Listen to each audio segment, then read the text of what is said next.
This is LBC from Global, leading Britain's conversation with James O'Brien. 3 minutes after 10 is the time. You're listening to James O'Brien on LBC, where it's been a while since we had a phone-in, I think, about matters Middle Eastern or matters regarding Israel and Gaza. But, of course, we've been catching up with events there on a relatively regular basis. I feel, and listen, this is how it's going to work today. I'm going to tell you what I think. I know that's how it works most days, but I am going to tell you what I think, and then you are going to tell me what you think. Specifically about the UK government's decision to suspend arms licences for a relatively small fraction of the total number of licences with regards to equipping Israel, and it focuses on the kind of equipment, or it focuses on equipment that carries a clear risk of being used to commit serious violations of international law. I'd remind you also that there are currently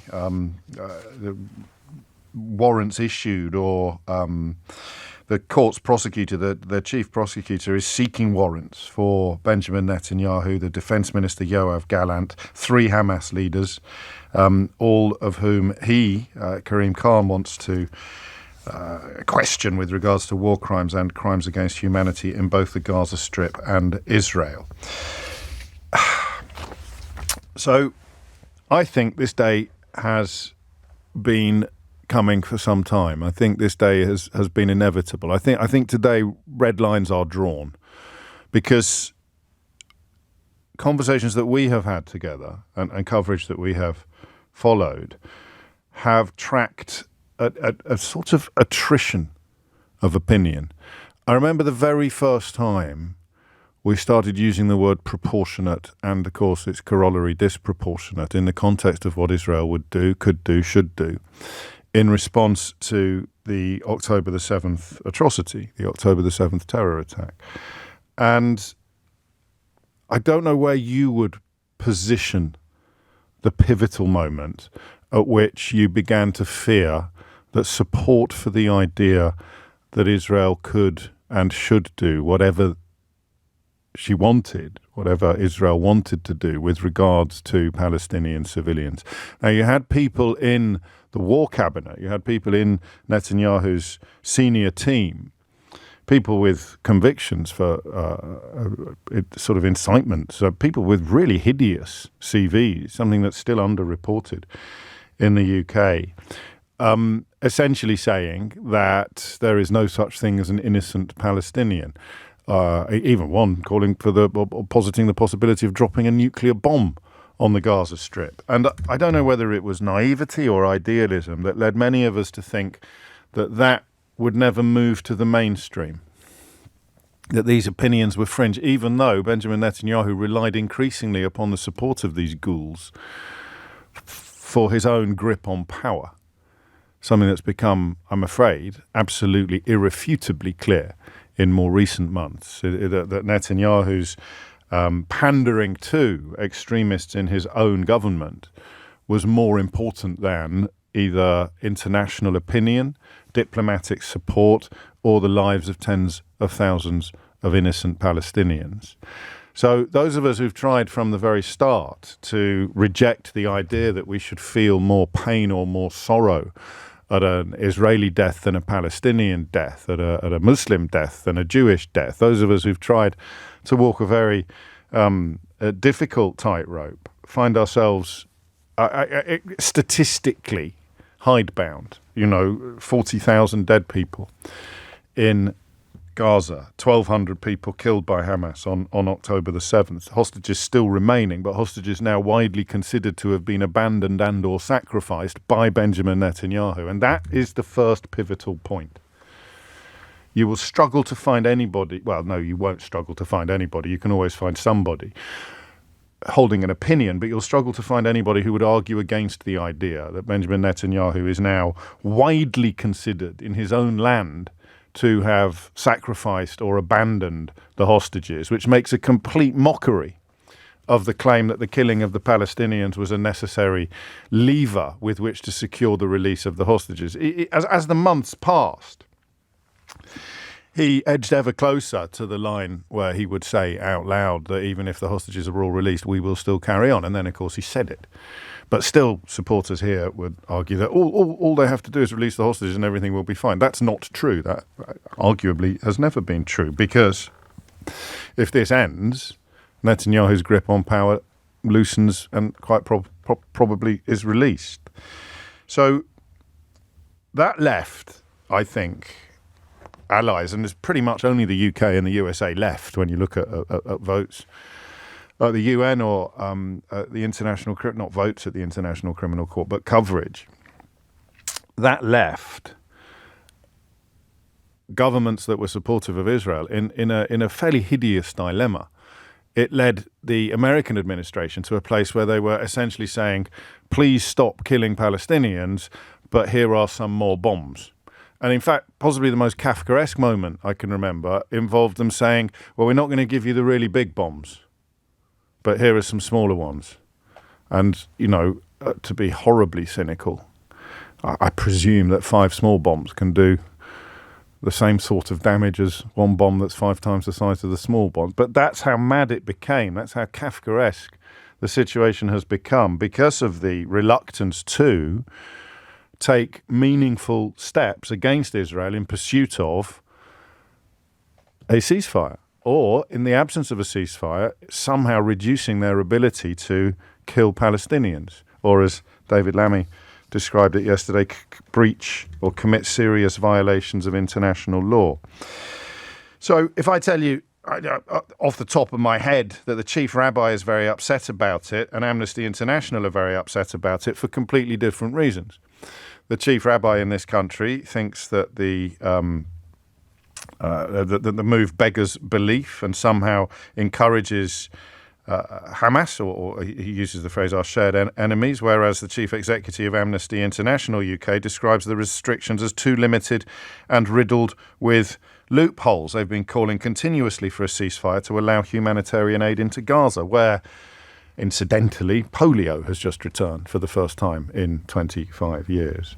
So what David Lammy has sought to do is, and this is as a consequence of a review that I think was begun under the last government, he sought to identify the equipment that could conceivably used to commit serious violations of international law. So immediately, I can tell you that the chief rabbi, for example, Sir Ephraim Mervis, will deny the possibility of Israel being in breach of international law. And that's why these conversations and debates are so difficult. Because the idea that terrorist atrocities are justified by the illegal occupation of Gaza or of the occupied territories, and you can't ever build a bridge between those two positions. Of course, terrorist atrocities are never justified, and of course, Israel can be conceivably in breach of international humanitarian law, but you will find people heavily embedded in these conversations who will deny one of those realities. So what the government has tried to do is draw a really difficult distinction between equipment that would be used by Israel to defend itself and equipment that could be used by Israel to break international law. And that will include parts for fighter jets, helicopters, drones. There are currently 350 export licenses to Israel. This is important. This isn't an opinion, this is counting. There are currently 350 export licenses in place between the UK and Israel. How many do you think have been suspended? 30. So 30 out of 350. It looks a little bit like nibbling at the edges. It certainly doesn't send a message to Israel that we are going to curtail your ability to kill people. It simply says some of this stuff could and possibly has been used to commit serious violations of international law. So we're going to try and specify and identify which bits of equipment fall into that category, and we're going to suspend the use of those.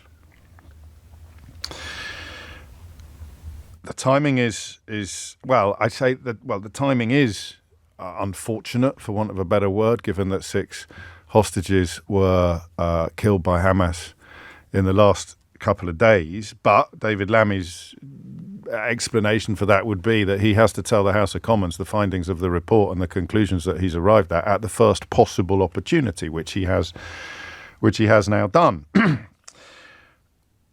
So what I want to try to do today with you is simply explore what has been done. I mean, I can see more clearly the argument that it hasn't gone far enough, because it isn't going to mean a sudden cessation of carnage in Gaza, which is what I think all decent people want. Actually, decent is a difficult word to use in that context. Some people who I think are decent probably, even if they're not prepared to admit it to themselves, probably would be comfortable with more death in Gaza, because they are persuaded that that makes them more safe, or that makes people in Israel more safe. So decent is a difficult word to use.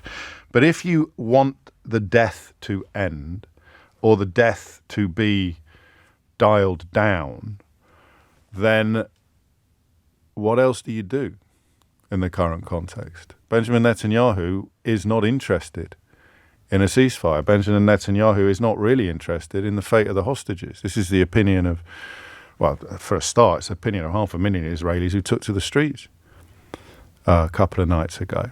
So David Lammy has sought to draw a distinction between equipment that is used for self-defense and equipment that is used potentially or already to have breached international law. And he's managed to upset everybody, from the Prime Minister of Israel to the Chief Executive of Amnesty International, who are coming from very different places when it comes to the desirability of a ceasefire. Let me read you also what the Prime Minister of Israel has said. Days after Hamas executed 6 Israeli hostages, you know, it's a mark of how the media works. I couldn't tell you how many Palestinians have been killed in the last 48 hours, but I could tell you the names of the 6 Israeli hostages. Days after Hamas executed 6 Israeli hostages, the UK government suspended 30 arms licenses to Israel. This shameful decision will not change Israel's determination to defeat Hamas, a genocidal terrorist organisation that savagely murdered 1,200 people on October the 7th, including 14 British citizens. Hamas is still holding over 100 hostages, including 5 British citizens. Instead of standing with Israel, a fellow democracy defending itself against barbarism, Britain's misguided decision will only embolden Hamas. Israel is pursuing a just war with just means, taking unprecedented measures to keep civilians out of harm's way and comporting fully with international law. This as, of course, the chief prosecutor in the International Criminal Court seeks an arrest warrant for the Israeli Prime Minister Benjamin Netanyahu. But hey, I guess you can just stick your fingers in your ears and go la la la la la la la in the context of contradictions like that. And then they bring the Nazis into it. Just as Britain's heroic stand against the Nazis is seen today as having been vital in defending our common civilization, so too will history judge Israel's stand against Hamas and Iran's axis of terror. With or without British arms, Israel will win this war and secure our common future. So David Lammy has gone far enough to earn the possibly performative fury of Benjamin Netanyahu, and yet I don't think he's gone far enough for people who feel that the United Kingdom's government should not be propping up this regime anymore.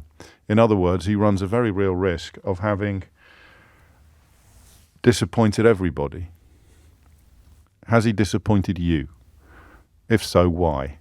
If not, why not? 0345 6060 973 is the number that you need. The official figure coming out of Gaza for the number of dead Palestinians stands at around 40,000, with over double that number injured.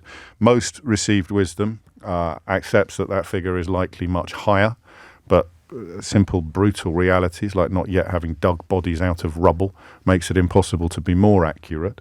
The nature of the British media is such that many people add at this point, and I will too, that these figures come from the Palestinian Health Authority, which is under the authority of Hamas. But what most media figures in this country don't add is that there are no other sources available for these figures, because Israel won't let journalists from Western news organisations into the Gaza Strip. for reasons that I think are pretty blooming obvious, but about which and around which we are nonetheless obliged to dance. So David Lammy has tried to thread a needle. Has he succeeded? 0345 6060 973 is the number that you need. He's tried to thread a needle. He's tried to say to... And listen, here's the thing that we've danced around in the past, and I think we are now right up against it. The point at which you either put limits on what Israel can do when it comes to killing Palestinians, or you don't. That's what I meant at the beginning. Sorry. I try so hard to choose my words so carefully on this that I sometimes end up distracting myself. So when I said at the beginning that we've been heading towards this moment since probably November of last year, when the fears of what Netanyahu's concept of proportionate might mean first began to crystallize, we have now reached the position where you either think that the British government should intervene in any way to stop Israel doing whatever it wants to Palestinian civilians, or you think that Israel should be free to do whatever it wants to Palestinian civilians in pursuit of Hamas. I think, and that actually we can add that to the list. Is that where we are now? You may think we've been there all along, but we haven't in real terms. The callers I've taken, do you remember in the early days of this nightmare, callers would say the one question they would refuse to answer was how many deaths would be too many. Do you remember how quickly we zoned in on that conundrum? People whose support for Israel was part of their emotional legacy, part of their very identity, and something that I wouldn't in a million years want to unpick or attack. But the need to defend Israel from the sort of events that we saw, the atrocity that we saw on October the 7th, leads people to potentially very difficult places. And that's why the question of how many deaths would be too many. 1,200 dead Israelis. How many dead Palestinians would feel like justice or atonement? How many, or revenge? How many would have to die? And you realise, talking to people, sensible, decent people, you realise that somewhere inside they were prepared to contemplate the death of everybody in Gaza. I don't know how you end up there, but I think it's the job of the British government, it's the job of a critical friend, it's the job of a proper ally to stop your friend, your ally, your partner when they're embarked on that sort of course, that sort of carnage.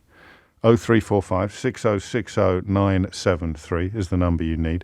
And I mean, just something simple that's a bit relevant to some of the rhetoric knocking around in this country at the moment. The collective punishment is a war crime. The idea that people deserve to die because of things that have been done by completely different people is one of the most difficult contradictions of war imaginable. But when the Israelis cite the Nazis in their condemnation of the UK government, they forget that the Geneva Convention, they forget that international law was framed in part to prevent the repetition of some of the things that the Allies did to the Germans. The collective punishment, if you like, of German civilians, the bombing, for example, of Dresden into borderline oblivion. Some of the motivation behind the Geneva Convention was designed to stay the hand of the forces that prevailed in the Second World War and to prevent them from repeating some of the quotes, tactics, end quotes, that they deployed in pursuit of victory. So it's a particularly disingenuous reference point, in my opinion. But obviously, historically, particularly when you're talking about Israel, it's an incredibly powerful one. So that's how I see it. We've now reached the point where you either say, I want the UK government to at least put up some resistance to Israeli policy in Gaza, or I want Israel to be free to do whatever they want, to continue to do whatever they want. And David Lammy has chosen a side. What do you think about his decision? Hit the numbers now, you will get through. James O'Brien on LBC. 25 minutes after 10, as the British Foreign Secretary suspends a small proportion of arms licenses to Israel, have we reached the point, if you object to this decision, where you have to acknowledge that you don't think any ally or you don't think Britain should play any role in trying to limit the carnage in Gaza? Or can you see it differently? If so, 03456060973. Hafsa is in Dubai to kick things off. Hafsa, what would you like to say? Hi, James. How are you? Very well. Thanks. What's on your mind? What I wanted to say is fundamentally, in terms of ending this war, since about May, the ceasefire negotiations have inherently become about a bigger question of the occupation, primarily because this war broke the air of deterrence as a positive policy brought in by the Israeli public over decades, deterrence through the occupation and the apartheid against Palestinians. And now all of that is on the table. That meaning that I'm going to be quite strict today in drawing everybody back to the question that I'm asking, rather than going off on history lessons or political speeches. Do you approve or disapprove of what David Lammy has done? I think it's a non-issue. You cannot change I'm afraid the that's the program you phoned. Yeah, I understand. I'm saying that can you answer? Would you mind answering the question? Okay. It doesn't go anywhere near enough because you have to change the cost-benefit analysis and the cost-benefit calculation for the Israelis in upholding this war, the ongoing invasion of the West Bank, and changing the question of occupation. And it doesn't go far enough to do that. But David Lammy can't do that. David Lammy can use the tools at his disposal, both diplomatically and on the question of weapons sales. For example, putting distance between themselves and the United States at the UN Security Council, changing the position. He literally has. That's one of the front pages today. Let me read it to you because it seems I won't be able to find it now. But one of the front pages today distinctly and definitively describes this as a break with America. I think that is not in fact actually happening, and we haven't seen evidence. UK breaks with US to suspend 30 arms export licenses to Israel. So what you just said you want him to do, he has done. I said diplomatically at the United Nations. There are two parts of the foreign policy. One is diplomatically, the other is security-wise. He hasn't got the opportunity to do that until there's another opportunity to vote differently from America. So in the meantime, what can he do? He can break with the Biden administration on a significant part of their tightly coordinated policy towards Israel by announcing that it is suspending some arms export licenses owing to a clear risk that they might be used to commit or facilitate a serious violation of international humanitarian law. Listen, I can buy the argument that he hasn't gone far enough, but you need to put flesh on the bones of that contention. Okay, well, part of the things that he hasn't suspended are components for the F-35 jets that have been used regularly in Gaza and are also part of intensified campaigns in the West Bank. My understanding is that he doesn't have the agency to do that because it's part of a global commitment. Global commitment to keep Israel fully armed with jets? A global commitment to build jets in conjunction with allies. That's true, but it can create... So is there any sense for you of progress here? Because David Lammy is coming under attack in pretty vicious terms from everybody from the Prime Minister of Israel to the chief rabbi in this country. Yes. And you seem to be almost as cross with him as they are. It's not about being cross. It's really about this question of, do we believe Britain has any power or do we not? Because it has political power. It doesn't really have military power. Okay, granted. Because it's 1%. I mean, it's a tiny proportion. So does it have power? Yes, it has political power. Sending a message. Okay, if this isn't a big deal, why is the response from Israel so strong? Because Israel has benefited from absolute impunity for so long. So anything that goes against that measure of it is allowed to do whatever it wants without answering any questions. So it is a meaningful intervention against the notion that Israel is allowed to do whatever it wants. Listen, you've taken me up to the news, and I'm not going to apologise for being robust. I will insist that everybody focuses in upon the questions that we are asking, but I don't want you to go away feeling that you are in any way curtailed. You are not happy because you feel that the British government should have gone much further. And so does Amnesty International. So do countless people, organisations, institutions, and quite possibly countries, up to and including allies.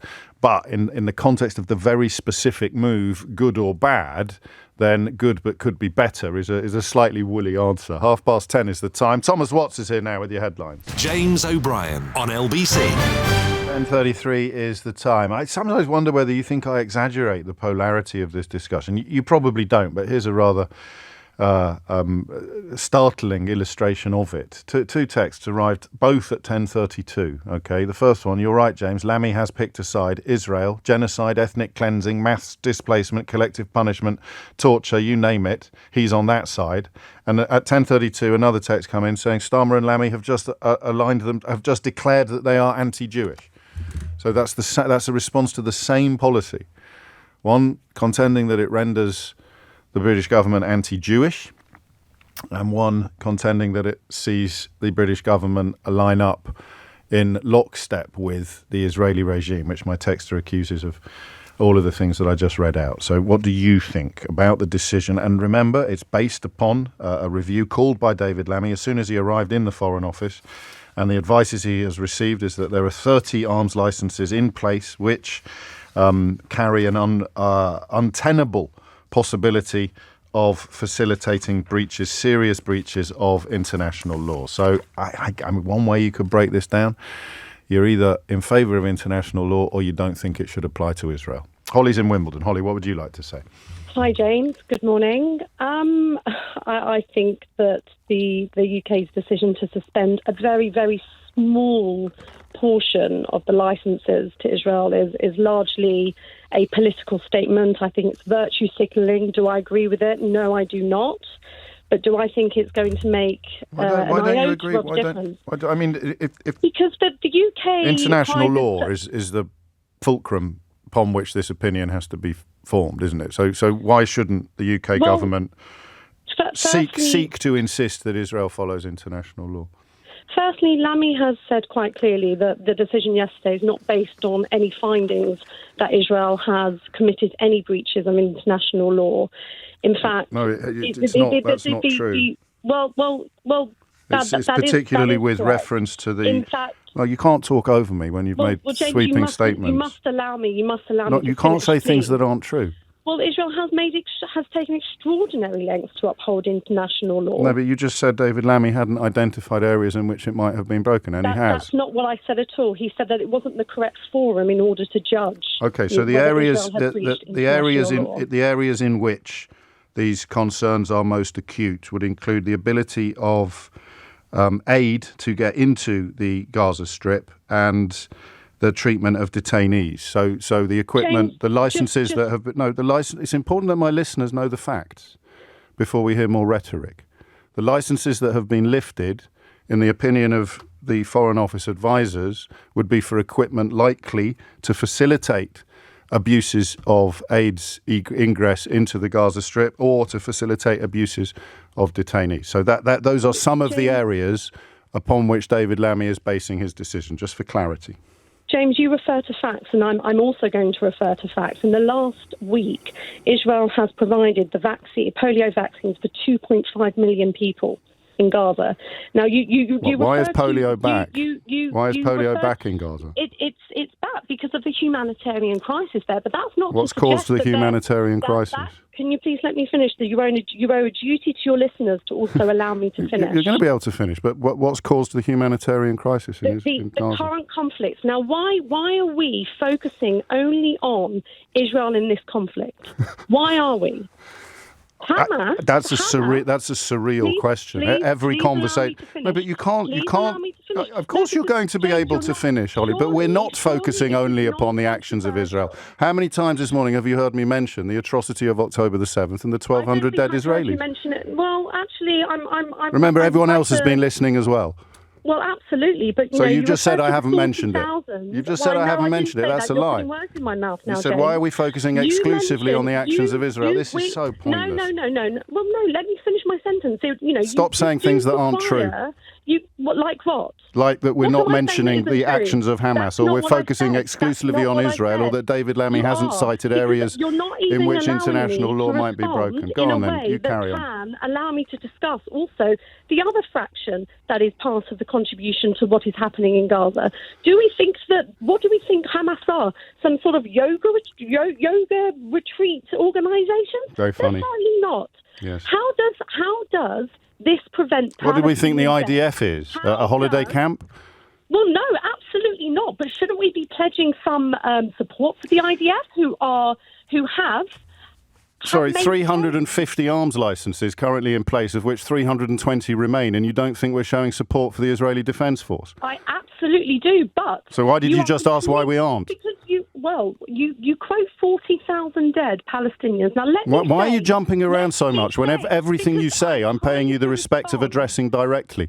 I don't think you are. You're cutting Okay, so across let's go back to the every question of single why don't we show support for the IDF? Could you explain to my listeners how 350 arms licenses, of which 320 remain, somehow constitutes an absence of support, in your own words and in your own time? That's absolutely not what I said. Everybody heard you say it. Okay, well, everyone can replay what this discussion. What would you like to jump randomly to next, Holly? I'm not jumping randomly to anything, but you're the good. one that keeps cutting across my statements, meaning I that keep can't repeating them back to you, and you keep denying that you've said it. Absolutely not. 40,000 Palestinians are dead, you said. How many of those do we think are Hamas combat? So we're jumping there now. So the question of do we approve or disapprove of what David Lammy has done, you've now opened up 6 different conversational gambits and refused to justify any of them. Okay, so should we go back to what I think about David Lammy's decision yesterday? Yes. Okay, I disagree with it. Why? Why? Because we should be pledging unwavering support to a country, an ally that is combating... What do we mean by unwavering? To combating terrorism. What do we mean by unwavering? Combating terrorism. There are how many hostages in tunnels in Gaza? You've done it again. James? What do we mean by Well, unwavering? Unwavering, meaning that we should be supporting Israel. So is there Unwaveringly. anything Israel Are could we do? not? Is there anything Israel could do which the UK government should disapprove of? But why is the Israel... It's a simple question. Everyone's heard me ask it. Everyone can hear you not answer it. But well, that's a disingenuous question. No, James, you because use that's the a word different unwavering. conversation. These rhetorical tactics don't work with me because I'm listening to everything you say. So this gilly-gashing and jumping all over the place. Tell me what unwavering means. Figures. Unwavering Yes. support. Yes, what does it mean? Why review the licenses? What does unwavering mean? Why review the licenses? Because they involve equipment that could be used to breach international law. Next question. What does unwavering mean? Could be. What does unwavering mean? Unwavering means complete support. So there is absolutely no circumstance in which the UK government should reject or oppose Israel's behaviour in Gaza. Absolutely. Well, Because thank you. Why did it take so long to get James, there? So how many James, deaths is too many deaths? I said that in the beginning. How many deaths? No, you didn't. How many Everybody deaths? heard what you said in the beginning. You Exactly said in the what I said beginning in the there were no beginning. grounds for David Lammy doing what he'd done. Now, final not what I question. said. Final That's not what I question. said at all, James. Final Are you listening to a question. completely Final different question. caller? How many deaths is too many? There have already been too many deaths on both sides. But we have to have what unwavering support for decision- more But deaths. well, how is this prevention? Can't answer a How is question this with a question. Unwavering support for more deaths, but there How have been is too this many going deaths. to Talk release me the through that. hostages? Talk me through the logic of that. How do we release the hostages? How do we stop By deaths agreeing a through them? ceasefire. And how do we agree a ceasefire? By with getting a rid of Benjamin Netanyahu and letting people who want a ceasefire get into power in Israel. Oh, and what about But Hamas? let me They're take part you of back the to the question of how Are many they deaths part is of the too many. peace, At James? what They point, just at what point, executed Holly, 6 at what point, hostages. at what They have point, just at what executed point, 6 I'm sorry hostages. this isn't going as well as you Why are- expected, but you need finally, Holly, to answer the question, answer the question, how many deaths, all the hostages should be released immediately. Thank you. Tell me We've got finally, that, James. how many Thank you. deaths, Holly? Thank you. How many deaths? I've said that since October the 7th. How many deaths? Never. Well, we've going established to that there's something wrong with your ears, on but the how? number of We've deaths. established I that your have ears never don't operate in ways that most people recognise. Final question, at what point will you say, at what point, you can't keep doing it. The conversation. I will keep doing it because you owe a duty to You your can't do listeners. it, can you? There are 40,000. You can't say, I don't care how many die. I don't want to say that. I know you don't don't. put words in my mouth, because that's not how I so feel. tell me how many and then. That's not how I feel. How many is too many? I'm not going to put a number on it, because there isn't a number. There should Because not you can't be say it, can anyone dying you? over You won't it. say it. What should I be saying? What would you like me to say, James? The truth. Which is what? How many deaths would be too many for you personally? You think, for me, none. None. So you want it to stop now? I would love it to stop So we should take now. weapons away from Israel. So you're in favour of the suspension of arms licences? No. We shouldn't take weapons away from Israel. So the killing will continue, exists. and the support will be Hamas unwavering, exists. and tens of thousands more people will die. James, Hamas exists. Do you understand that? What's a silly question? Exists. Hamas exists. Is this what you're reduced to Why now, are you shouting not Hamas talking? exists at me? Well, why are you not talking 1 about million Hamas's deaths? capabilities? 1 million deaths? Why are you not talking 2 about million Hamas's deaths? capabilities? We're talking Are you not about the going to talk about suspension of Hamas? arms licences to Israel. I spent 20 minutes explaining it this morning, but let's not go back to the state of your ears. Let's conclude with the question of 1 million. Is that too many, or would you still be calling for unwavering support? James, why are you repeating the same question over and over? Because you haven't answered it. I did. I said no death. 1 million dead, and you'd still say no unwavering death. support. I said no death. 1 million What you are dead, would you missing still from call this for game unwavering is support? Hamas. Okay. Why are you not talking about Hamas? What do you think we are talking don't- about? We're do you talking not about the understand suspension why of Israel arms needs licenses have to unwavering Israel. support? Because they are dealing with Holly. genocidal maniacs. This is what who keep happens. people in This is tunnels what happens when you're not for 10 allowed months. to There is ride a roughshod over reality. 5-year-old child. You can in keep Gaza. doing this. You can keep doing this, but everybody listening, everybody listening can hear you. Talking about that. That is Because exactly we're talking why about the there should latest be development in the why- story, and you but can't you're- deal with it but because you you're have failing to unwavering understand. support for the killings Yes. in Israel, for the killings in Gaza, whether it's 40,000, 400,000, 1 million, or 2 million, and that That's is not what you I mean said, by is it? unwavering. Because you won't listen to me. I You couldn't won't really let have. me I finish. couldn't have listened any harder. I think you're the Because one you that keep needs. cutting in. You're the You one keep that needs to cutting start in. listening to me, and then you'd realise that I've heard everything you've said, and I've paid you the compliment of responding to it, and you have struggled to cope. Said no death. It's And you have 10:45. James O'Brien on LBC. 10:48 is the time. You're listening to James O'Brien on LBC. So, have we reached the point where you have to admit that you have unwavering support for whatever Israel does in Gaza, regardless of how many people die, or you don't? Or you believe that measures should be taken to restrict Israel's capability of, for example, serious violation of international humanitarian law, particularly with references to the 30 licenses that have been suspended, particularly with reference to the ingress of aid into Gaza and the treatment of detainees. These are, the government has said, key factors in its decision to suspend the arms licenses. So if you're going to ring me and misrepresent established reality and then get very, very cross when you're asked to account for your misrepresentations, I'm not going to let you. It's really simple. I'm not going to let you. 0345 606 0973 is the number you need if you want to try. Ross is in Fulham. Ross, what would you like to say?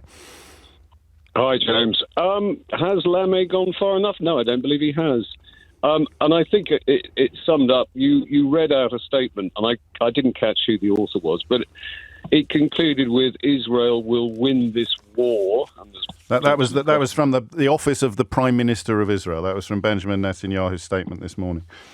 Well, there you go. So if they're going to win the war without our assistance, and we have serious concerns about international human rights, etc., why are we continuing to support?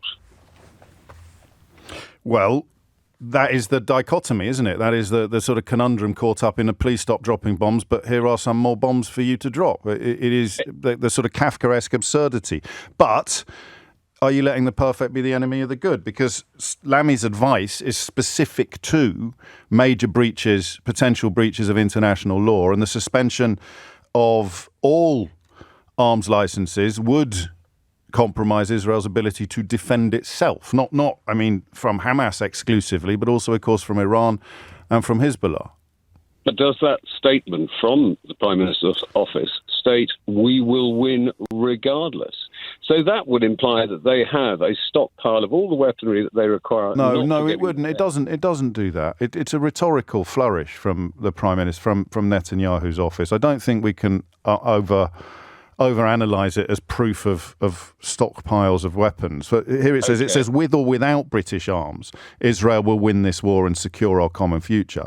I don't know that he could say that about American arms, for example, but just statistically in the context of British arms, winning this war and securing our common future is obviously debatable, but carry on killing Palestinians is not. They can carry on killing tens of thousands of Palestinians, however many our last caller would be comfortable with or without British arms. That's just true.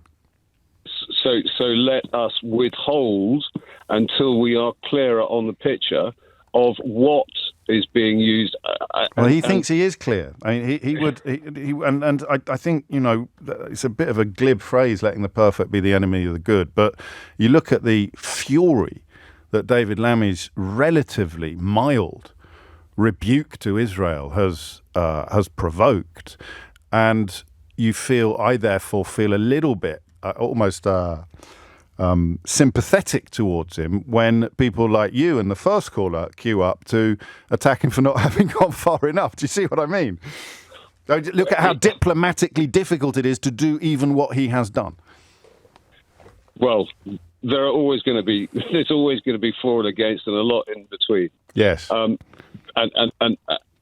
if this war, and that, in my opinion, is a media-guided misnomer, if that is to be won without our contributions, let it be done so. Let us be clearer on exactly what the legal situation is as far as, and again, and forgive me, James, you will put me straight on this, but whether or not this is a war or a land grab or whatever, there's many terms associated with it, but salting the earth and demolishing properties and what have you, there needs to be a clearer picture as to where we stand as a nation in regards to a foreign war and our assistance in it. And let's be honest. But this is surely a step in the right direction, a step towards what you describe. It is, but if you're going to be, beaten with a stick for reducing the suppliers by less than 10%, go the whole hog and let us understand what the liabilities are via international law before we continue to make the same mistakes again. And of course, the attempts by the International Criminal Court to issue arrest warrants for Benjamin Netanyahu and Hamas leaders are dismissed out of hand by all of them, I presume. I haven't seen the official responses of the Hamas leaders, but we know what Benjamin Netanyahu has said about the prosecutors' accusations against him: a disgrace, an attack on the Israeli military, an attack on all of Israel, and once again a vow back in August of last year to press ahead with that war. And you're right to pick up on that word. At what point does it cease to be a war? I don't know. But some people would argue that point was passed some time ago. Here's something that I don't think has happened before. A comment from our first caller on the contribution of the second caller. Hafsa has messaged me to say, when I talked about Israel's impunity on the radio a few minutes ago, the caller who followed me basically confirmed exactly what I meant. She isn't an outlier. It is a policy that has been internalized by citizens of the state over decades. It's become part of some Israelis' identity. And that internalization is the thing that you try to tease out, which is saying there are no innocent people in Gaza. And therefore, there is no limit on how many of them should die in pursuit of our goal, whether it be the eradication of Hamas, which can still be argued, or the prioritization of hostage release, which in all conscience can't be argued at all. 10:55 is the time. You're listening to James O'Brien on LBC. You again have to confine the conversation to the realms of reality. So saying things that aren't true, even if you're then going to object furiously at being held to account or pulled to task, saying things that aren't true, demonstrably untrue, in pursuit of justifying the continuing carnage. This is one corner of the British media where that is not allowed. Adam's in Woking. Adam, what would you like to say? I actually don't think Lammy's gone far enough. I'm like the caller before. Okay. I think we should suspend everything. I'm Jewish Israeli. I've got a joint passport. Okay. I went to both Israel Hey, parasite. Adam, I don't want to patronise you, but take your time. It's an emotional issue, this. I want you to have plenty of time to say whatever it is that you want to say, so there's no hurry here, all right? Okay. I'm part of the Jewish bloc that goes on the marches. Yes. You can imagine the names I've been called by my own fellow Jews. I've been called a capo. I've been called a self-hating Jew. Lammy has not gone far enough. Never again means never again to all us. It shouldn't be happening. It is possibly and plausibly a genocide, and we are supporting it. Not everyone in this country is, but our government is. And can you derive any comfort from the fact that Lammy has now done this? Because I think we can all agree it wouldn't have happened under the previous administration. Oh, definitely not. Definitely not. I agree. It's the first step, but it needs to be many more steps. Because you know and I know that PM in Israel is not going to give up. You only have to see his speech in America and to realise that America will just keep supporting him no matter what. That's where the impunity comes from. It's not just the internalization of some Israeli ideology that there is no limit on what we can do to defend ourselves, and there's a historical rationale for that is obviously sympathetic in many ways, but it is the message coming from the White House, whoever is in it, definitely, that we will never stay your hand. And David Lammy, albeit in a relatively modest way, has broken with that tradition, hasn't he? I'm thankful he has. To me, it's a start, but it needs to go further. And the one thing I don't understand, and I have never understood it ever since I was a kid, how come Israel is our ally? What has it ever done for us as British people? Well, crikey, there's a question that I wasn't expecting to be asked today. It's all gone a bit Monty Python. I think the historical need to defend the Jewish people, it goes back. It goes back beyond the Second World War. It goes back beyond the Shoah. But I think that is a large part of the historical equation, isn't it? To provide a homeland, a place of safety and security, and the international community to help protect it. I had relatives in Israel. Yes. On October the 7th. On October the 10th, they flew straight out, as apparently almost 500,000 Jews have flown home. And that's not an option open to many Palestinians. They don't have that. No, they don't. I'm very much we need to bring an end to this. £2,000 bombs. That's not self-defence. And I don't really view it as a war. I view it more as a conflict. Because the other side... I will ask you this then, because you may be better qualified to answer it than anybody else. Do you see what some of my correspondents see? That reluctance, and we probably heard it with an earlier caller, that reluctance to actually say out loud, there is no limit on how many deaths I'm prepared to countenance in pursuit of an almost idealized notion of protection and defense. Because the idea that you're going to eradicate what drives Hamas by killing so many parents is to me, it's absurd. So how many people do you think are not? I think there's been too many on both sides. Of course there has. You know what I mean? But at the end of the day, the way I see it, Israel has had its foot on Gaza for, when did they pull out? 2000 whatever. And they say, we've had nothing to do with it. You can't get in and out of Gaza without approval.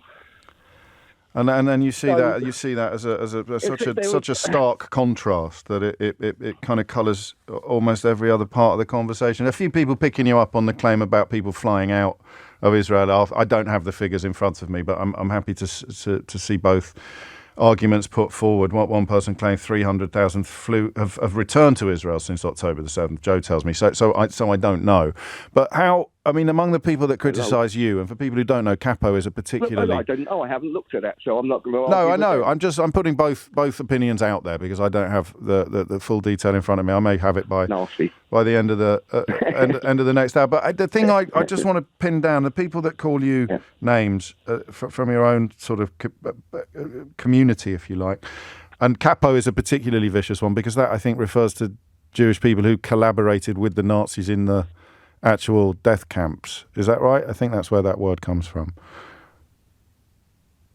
Oh, has he got? Yeah. So, how widespread? That's where it comes from. When you take an extremist member of Netanyahu's cabinet, who essentially says there's no such thing as an innocent Palestinian, how many people do you think, or what? I can't say numbers, but how widespread do you think that view is among people who would never actually say it out loud?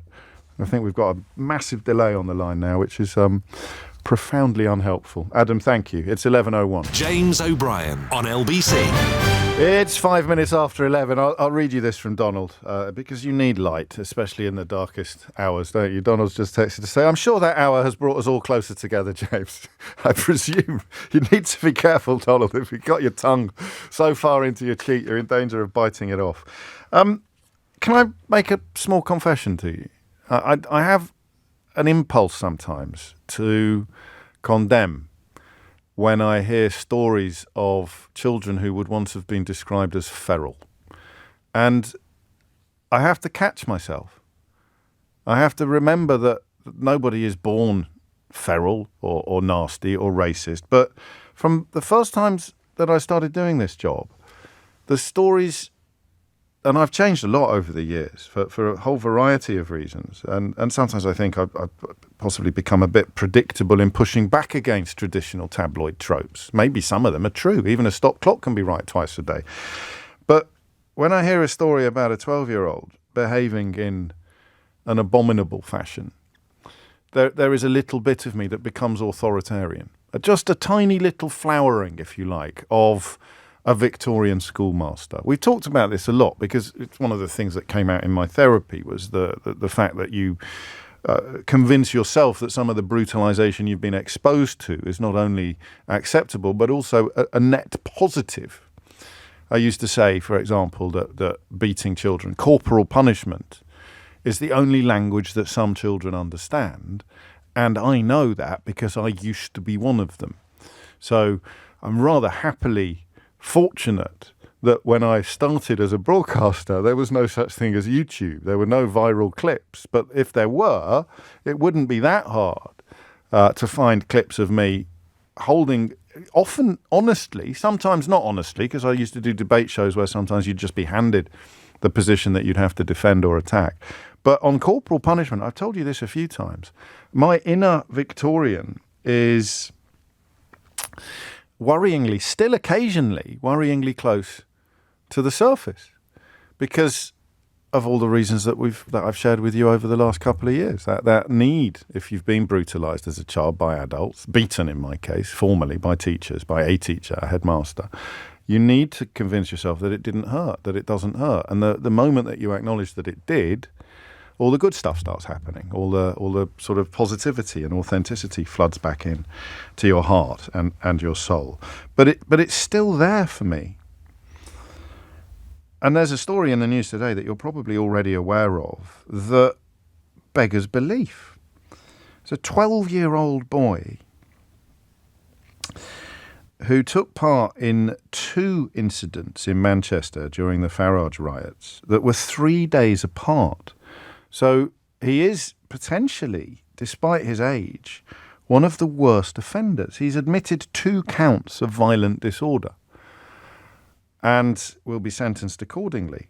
But he won't be sentenced yet because in a twist, in a development that is truly extraordinary, the district judge has paused sentencing, adjourned is the correct word, has adjourned sentencing and issued a summons for the boy's mother to appear in court.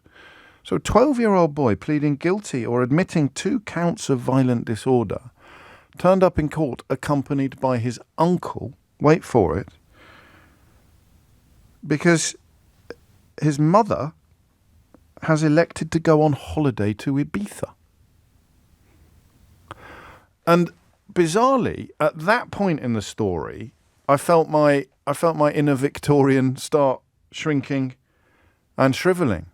Because at that point in the story, I found myself feeling enormous compassion and sympathy towards this boy.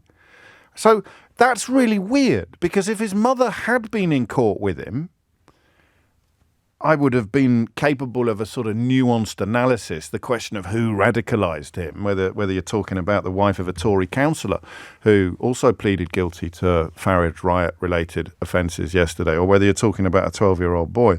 The fact that his mother has gone on holiday while he appears in court somehow prompted a big flowering of sympathy, of compassion for the boy. And then, because I'm weird, then I start worrying that that's the wrong response. Then I start worrying that I'm turning into some sort of hippie, that I'm turning into some sort of muesli muncher, that the reaction is wrong. So how sorry should we feel for a 12-year-old boy who has admitted pretty grim crimes? Missiles thrown at a police van, a bus was attacked.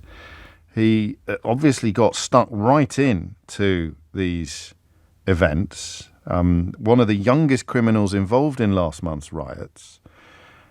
But is it just sort of muesli-munching naivety to suggest that this lad is more sinned against than sinning?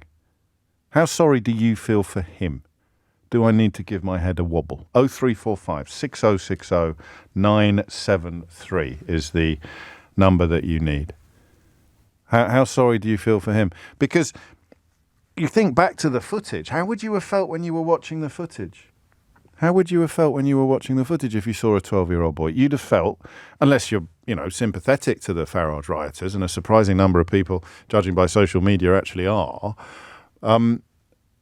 you'd have been pretty repulsed. You may have been more repulsed by the actions of a 12-year-old than you were by the actions of some of the adults, because there seems something, as I said, something feral about it, something almost incomprehensible. And sometimes when we struggle to understand things, we reach immediately for strong emotional responses.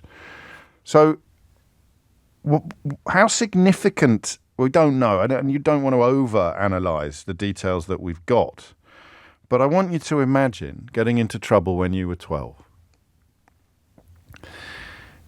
I want you to be frightened of the consequences. I don't know, given that he turned up at 2 riots and got stuck right in, I don't know whether he is cognizant of consequences, whether he understands the relationship between action and consequences. He will have essentially admitted the counts. He would have pleaded guilty because his legal advice would be, there's no earthly way you're going to get off this. You're on camera doing the crimes that you've committed. And if you plead guilty, then sentencing will be quicker and possibly more lenient. Some people still need a little bit of help understanding the reasons for this. It's where all the nonsense about 2-tier policing comes from. It's about the speed with which a case can be processed. And if it's not complicated and the defendant has indicated that they're going to admit the charges at the first opportunity, then that case will be handled 100 times more quickly than cases that are complicated and that involve an awful lot of investigation and interrogation before even charges can be brought. But hey-ho. He can't be named. He's admitted taking part in 2 incidents in Manchester, and his mum went on holiday to Ibiza while he was due in court. And I feel that that's just a heartbreaking story. Do you? 0345 6060 973 is the number that you need. So is it nuts to feel sorry for this kid, or is it actually necessary? Is it actually the correct response? And here's something else I'd like to know. Because if I say something like, what chance did he have with such obviously neglectful parents? Then you could tell me that you had incredibly neglectful parents and you are now a fine and upstanding member of the community. And I respect that contribution, and I think it's important. So let me be absolutely clear. I'm not suggesting inevitability. But I really reject the idea that there are no relationships whatsoever between nurture and destination. I'm pretty clear that if I'd been raised differently, I would be a noticeably different person. I think that's obvious. I think all of us recognise that early influences, even before we started analysing things like brain development, we're pretty clear that being exposed to things as a child is likely to have an impact upon how you behave and how you see the world as an adult. So the second bit of this phone-in is I don't know how you can help the rest of us with this if you've had this misfortune, but to grow up in chaos. The details are relatively scant, but there are elements of this story that you think you recognise. You could just about imagine your mum being on holiday when you were facing the consequences of a couple of nights of madness. Do you see what I mean? Those of us who've had the blessing of parents who are committed, compassionate and brilliant, I think one of the hardest things to imagine is what it would be like to grow up without that, without feeling the unstinting, unconditional support of your parents. And if you've had that misfortune, I'd love to hear your thoughts on this, because I know that there's no excuse for what this 12-year-old has done, but there is a thin line sometimes between excuse and explanation, isn't there? I mean, what chance has he got of a fulfilling life if he's already getting into this sort of bother at the age of 12 and his mother has gone on holiday? And here's a really tricky one that I don't think you'll want to answer, because I can't answer it. When do you stop feeling sorry for him? What age? Do you feel sorry for the 18-year-olds who got caught up in this? Do you feel sorry for the 25-year-olds who got caught up in this? Do you feel sorry for Lucy Connolly, the wife of a Conservative councillor in Northampton who's pleaded guilty to stirring up racial hatred?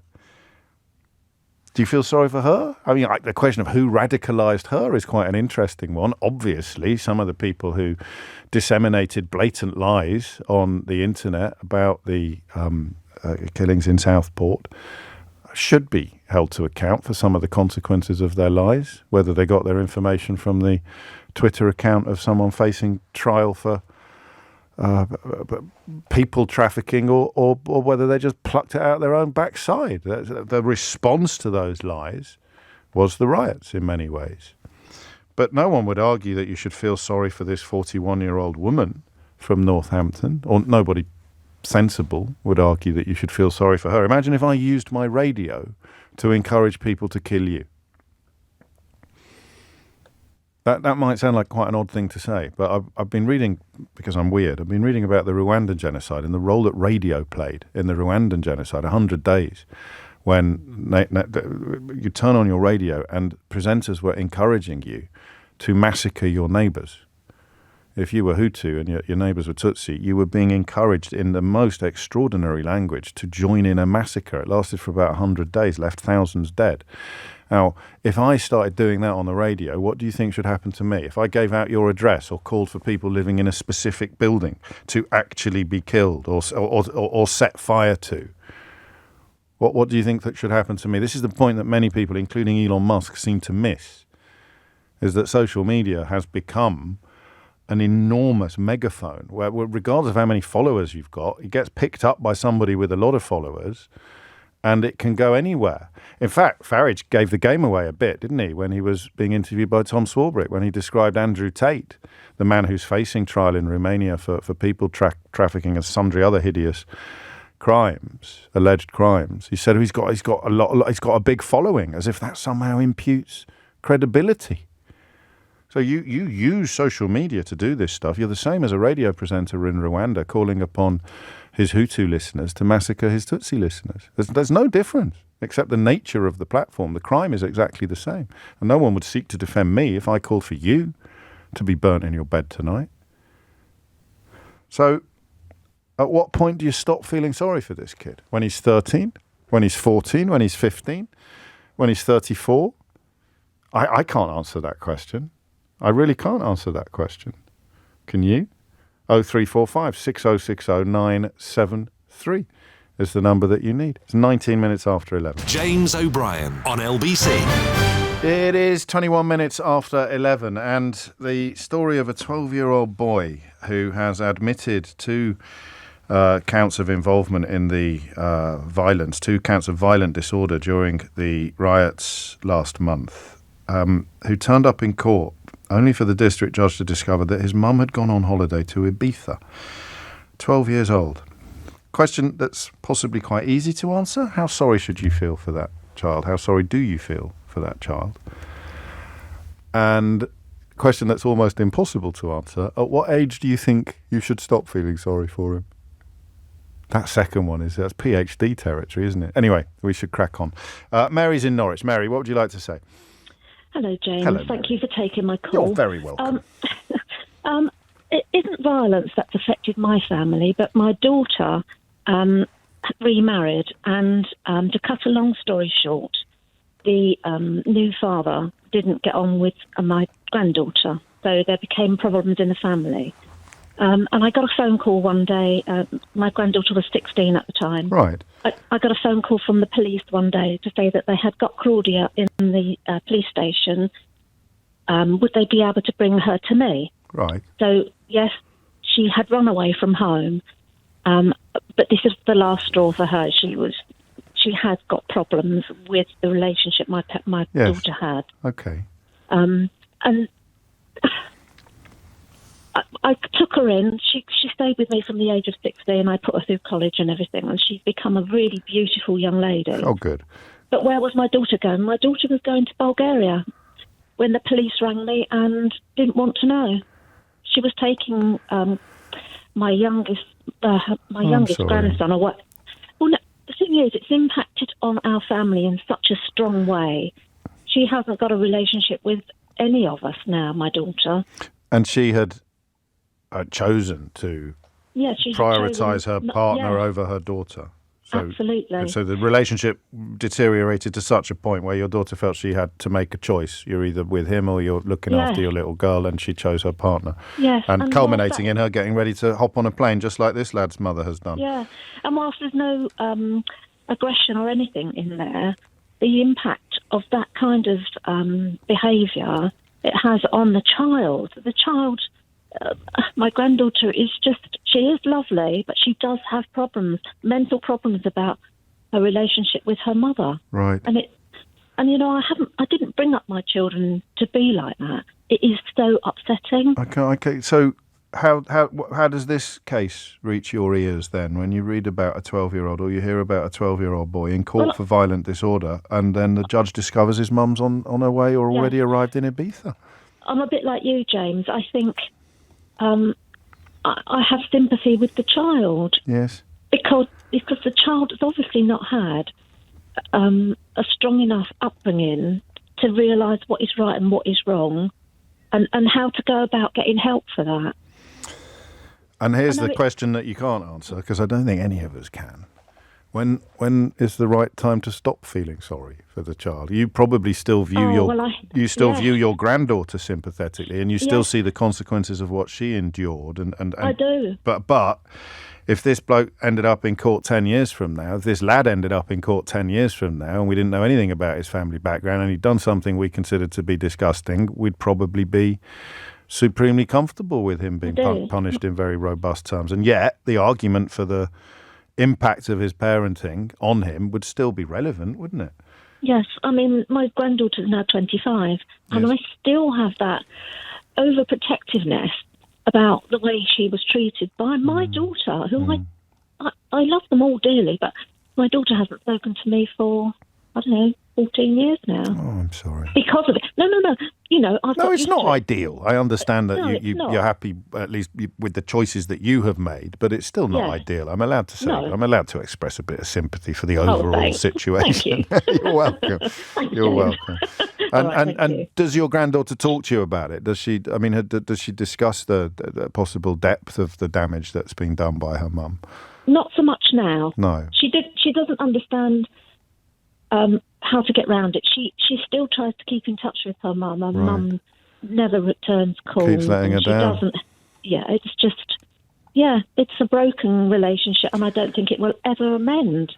Because, where was she? She was going on a holiday in Bulgaria with her partner and her youngest son, who was the good one. And where would your 16-year-old have ended up if Grandma wasn't there and the police hadn't picked her up? It doesn't bear thinking about, does it? It doesn't, does it? And that's the point. Oh, thank you, Mary. It's a powerful beginning to this conversation, because that's the point, isn't it? It's the road not taken, or there but for the grace of God. And 12, most of us find it easy, I think, to conceive of compassion for a 12-year-old suffering from a form of parental abandonment, even though he's got into hideous trouble. But would you feel sorry for a 19-year-old? I don't know that you would. Thank you, Mary. Jade's in Billericay. Jade, what would you like to say? Hi, Hello. James. Thanks for having me on. You're very welcome. I just want to say I don't entirely disagree with the fact that the mother's gone on holiday. From my understanding, it was a pre-booked holiday, and these things are really difficult to get out of. And from what I understand, she booked it before her child's behaviour. Now, I mean, when you say they're difficult to get out of, you mean it might be difficult to get a refund. It's not difficult to say, oh, do you know what? My son's in court tomorrow. I'm not going to go to Ibiza after all. That's really easy to do. Yeah, I mean, it might be difficult to get a refund, basically. But my thing is like, how do we know that this isn't a way of the mother teaching her child that, look, when you've got yourself into trouble, sometimes you're going to have to face the consequences on your own. Now, from what we understand, she's made arrangements to make sure he's got to court with a responsible adult, which, doesn't look great. But from a legal point of view, from what I understand, it's perfectly legal to sort of delegate a responsible adult to attend. So I'm not really sure. Well, because if you're crikey, if you're sentencing this boy, then you would need to know, for example, quite a lot about his background in order to sentence sensitively. You'd need to know whether or not he was aware, if you like, of what he was doing, whether his relationship with right and wrong had been well established. To be fair, I appreciate your mental gymnastics, but if you're the mother of a 12-year-old boy who's in court on 2 counts of violent disorder, you cancel your bloody holiday, Jade. Oh, I don't think I would. Because he needs to learn to face the consequences on his own. She's not going to be sat there in prison. Okay, so what if he's 11? Well, the criminal age of responsibility is 10 years old. So what if he's 10? It's the same thing, James. What if he's 9? Well, when you get into 9, I think that's when it's a little bit different. But I think a 12-year-old boy... What if you're 9 years and 364 days? I think you're doing mental gymnastics now, James. No, I'm not. I'm pointing out that as a society, 16 would be the age at which we would reasonably expect a lad to turn up in court to be sentenced for 2 counts of violent disorder without his mum deciding that this was a suitable time to go on holiday. Well, I just think that she sent someone with him, a responsible adult, and, she made sure that he got to court. Okay. It's a view. Thank you, Jade. It's 11:30. Thomas Watts has your headlines. James O'Brien on LBC. 33 minutes after 11 is the time. Troubling question, a really interesting question of sympathy, age, nurture, nature.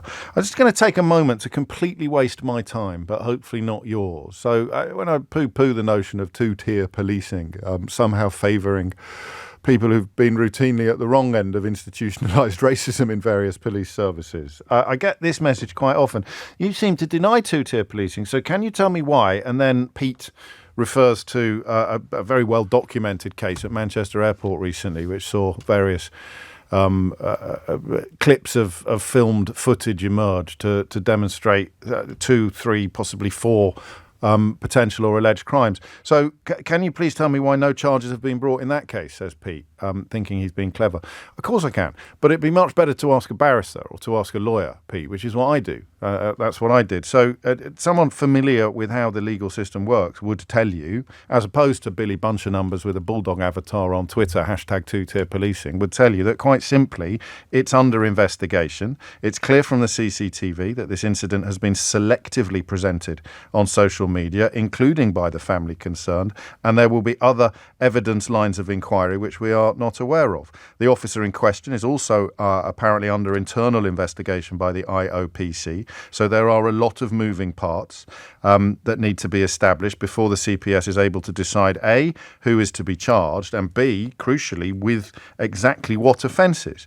But really, there is nothing unusual about a serious incident involving a police officer taking a long time for charging decisions to be made. These cases have fewer resources devoted to them and present fewer complexities than some racist goon filming himself throwing bricks at police officers, and this is why it has been possible to charge many, although by no means most, of the Farage rioters so swiftly. So if you want legal advice, Pete, ask a lawyer. Now, if you can't ask a lawyer, ask me, and I can ask a lawyer. Don't get your prejudices inflamed and enforced by some numpties on social media who, not that long ago, were actually posting stuff designed, whether deliberately or accidentally, to incite precisely the sort of riots that we are talking about today. And that, I presume, was a complete waste of my time with regard to Pete's cranium, but hopefully not to every pair of ears currently listening to this programme. I have to say, Jaden Billericay has drawn quite a lot of attention, and that, writes one texter, Emmy, I think, is part of the problem. That lady you had on just now, wow, you cancel your holiday, end of story, because the likelihood is you're part of the reason why he's ended up in court in the first place, so you need to be part of the solution instead of running off on holiday. I think that was the point I was trying to make, Emmy, but you've just made it much better than me. That's why Mum needs to be in court, because she is still responsible for the boy. Dave's in Liverpool. Dave, what do you reckon?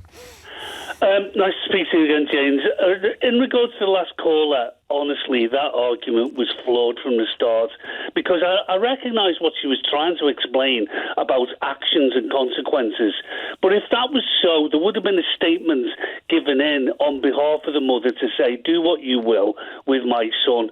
And apart from that, previous to that, if his mother was like that, he wouldn't have been in those demonstrations in the first place. We don't know that. I mean, you know, nothing comparable to this, but I got into trouble as a kid, and the idea that it had anything to do with my mum or my dad's influence on me is ridiculous. So, James, no, I'll tell you why. Why? Anybody can get into trouble, but to be in two demonstrations, lobbing bricks at police officers and buses, I mean, it's not like nicking pick and mix from Woolworths. Yeah. I grant you, but still, okay. So horses for courses.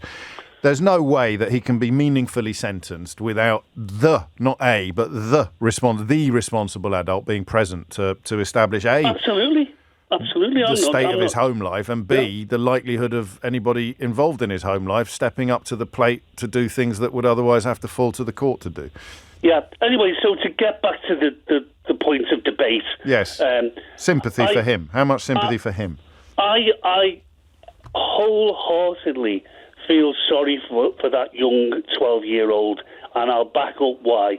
It is obvious that 12-year-old is not in a supportive environment, an environment that will intervene when he does wrong, an environment that teaches him right and wrong and respect for others. That's why I feel sorry for that 12-year-old. And I would add that there are many 30, 40-year-olds who are in those demonstrations that have sadly had the same non-intervention. You're so right. You're so right. But there's nothing you can do about that, and unless you change the nature of our criminal justice system to prioritise rehabilitation and therapeutic treatment over punishment and deterrence. Yeah. Absolutely. So what age do we switch that off? Maybe you don't, but you know that you wouldn't know, would you? In the context of that, which I've alluded to, which I've just explained, it's about. I'm not well up legally, but it's about the prosecution and the defence raising the question of, well, what's the influence of this person, be it a 45-year-old. Right, what has happened in this person's life? Yes. That's an element of the legal system. It does come up. Mitigation does come up in court, actually, doesn't it? You often hear defence lawyers offering up reasons, mitigating reasons for why the sentence should be a little less stringent than it otherwise would have been. Quite a few of you are cross with me, which is fine, but you can't get cross with me for things I can't control. I know nothing about the lad's dad. I presume that the mother bears at least chief, if not sole, responsibility for raising him. The single mothers are pretty commonplace these days, and if the dad had a role to play in the sentencing, it would have come out in court. But don't have a pop at me for not asking where the dad... OK, I'll do it now. Where's the bloody dad? That's what I want to know. He might be dead. He might be in jail. He might be the Archbishop of Canterbury who's never found out that he'd fought. That's not likely. I just want to make that absolutely clear for the benefit of the Archbishop's lawyers. But I don't know. So it's a silly thing to say. It's a bit like having a conversation about Kidderminster Harriers playing Scunthorpe and you asking me why I'm not mentioning Manchester United. The judge wants to know where the mother is. OK? That's all. So there's no, I don't believe there's no sexism here. 20 minutes to 12 is the time. And if we find out where the dad is, we'll have a conversation about him as well, for goodness sake. Kylie's in Melksham in Wiltshire. Kylie, what would you like to say? All right. First of all, I just want to say I'm a big fan, so please don't be cross at me. There's a big butt coming. There's a big butt coming in fast. Go on, Kylie. What have you got? I'm the mother of 4 teenagers. Yes. And they're 4 mixed-race teenagers, and 3 of them, their father is a Bengali Muslim. Okay. When these riots were going on, I was petrified for the safety of my children. I mean, Melksham's a pretty safe place, but if they were to go to Bath, shop in, and just on the way my children look or their surname or anything. And I just think at 12 years old, you're at secondary school. Now, unless there is real mitigating circumstances, like there's abuse in the home or neglect in the home, which the judge will be aware of if there is that kind of thing, and then that will be brought up in court, then who's to say this mother hasn't, time after time after time, tried to sort her child out? Yes. And maybe he's just a bit of a bad egg. Who knows? Well, I don't believe... this is where my woolly liberalism comes in. And apparently Nick said the dad was in jail. So that's why you should listen to the breakfast show, not this old rubbish. I just turn up with it. No, I don't know. Don't say anything rude about Nick. Please, no, please. It's bad enough already. So can we double check that, actually, if we haven't already? So hang on. I just wanted to establish that in response to the previous little rant that I went on. I don't like the idea of a 12-year-old already being consigned to the pile marked, whatever that word was you used, dodgy or something. Bad egg. Bad egg, yeah. But it doesn't mean, if someone is a bad egg, doesn't mean they can't be rehabilitated.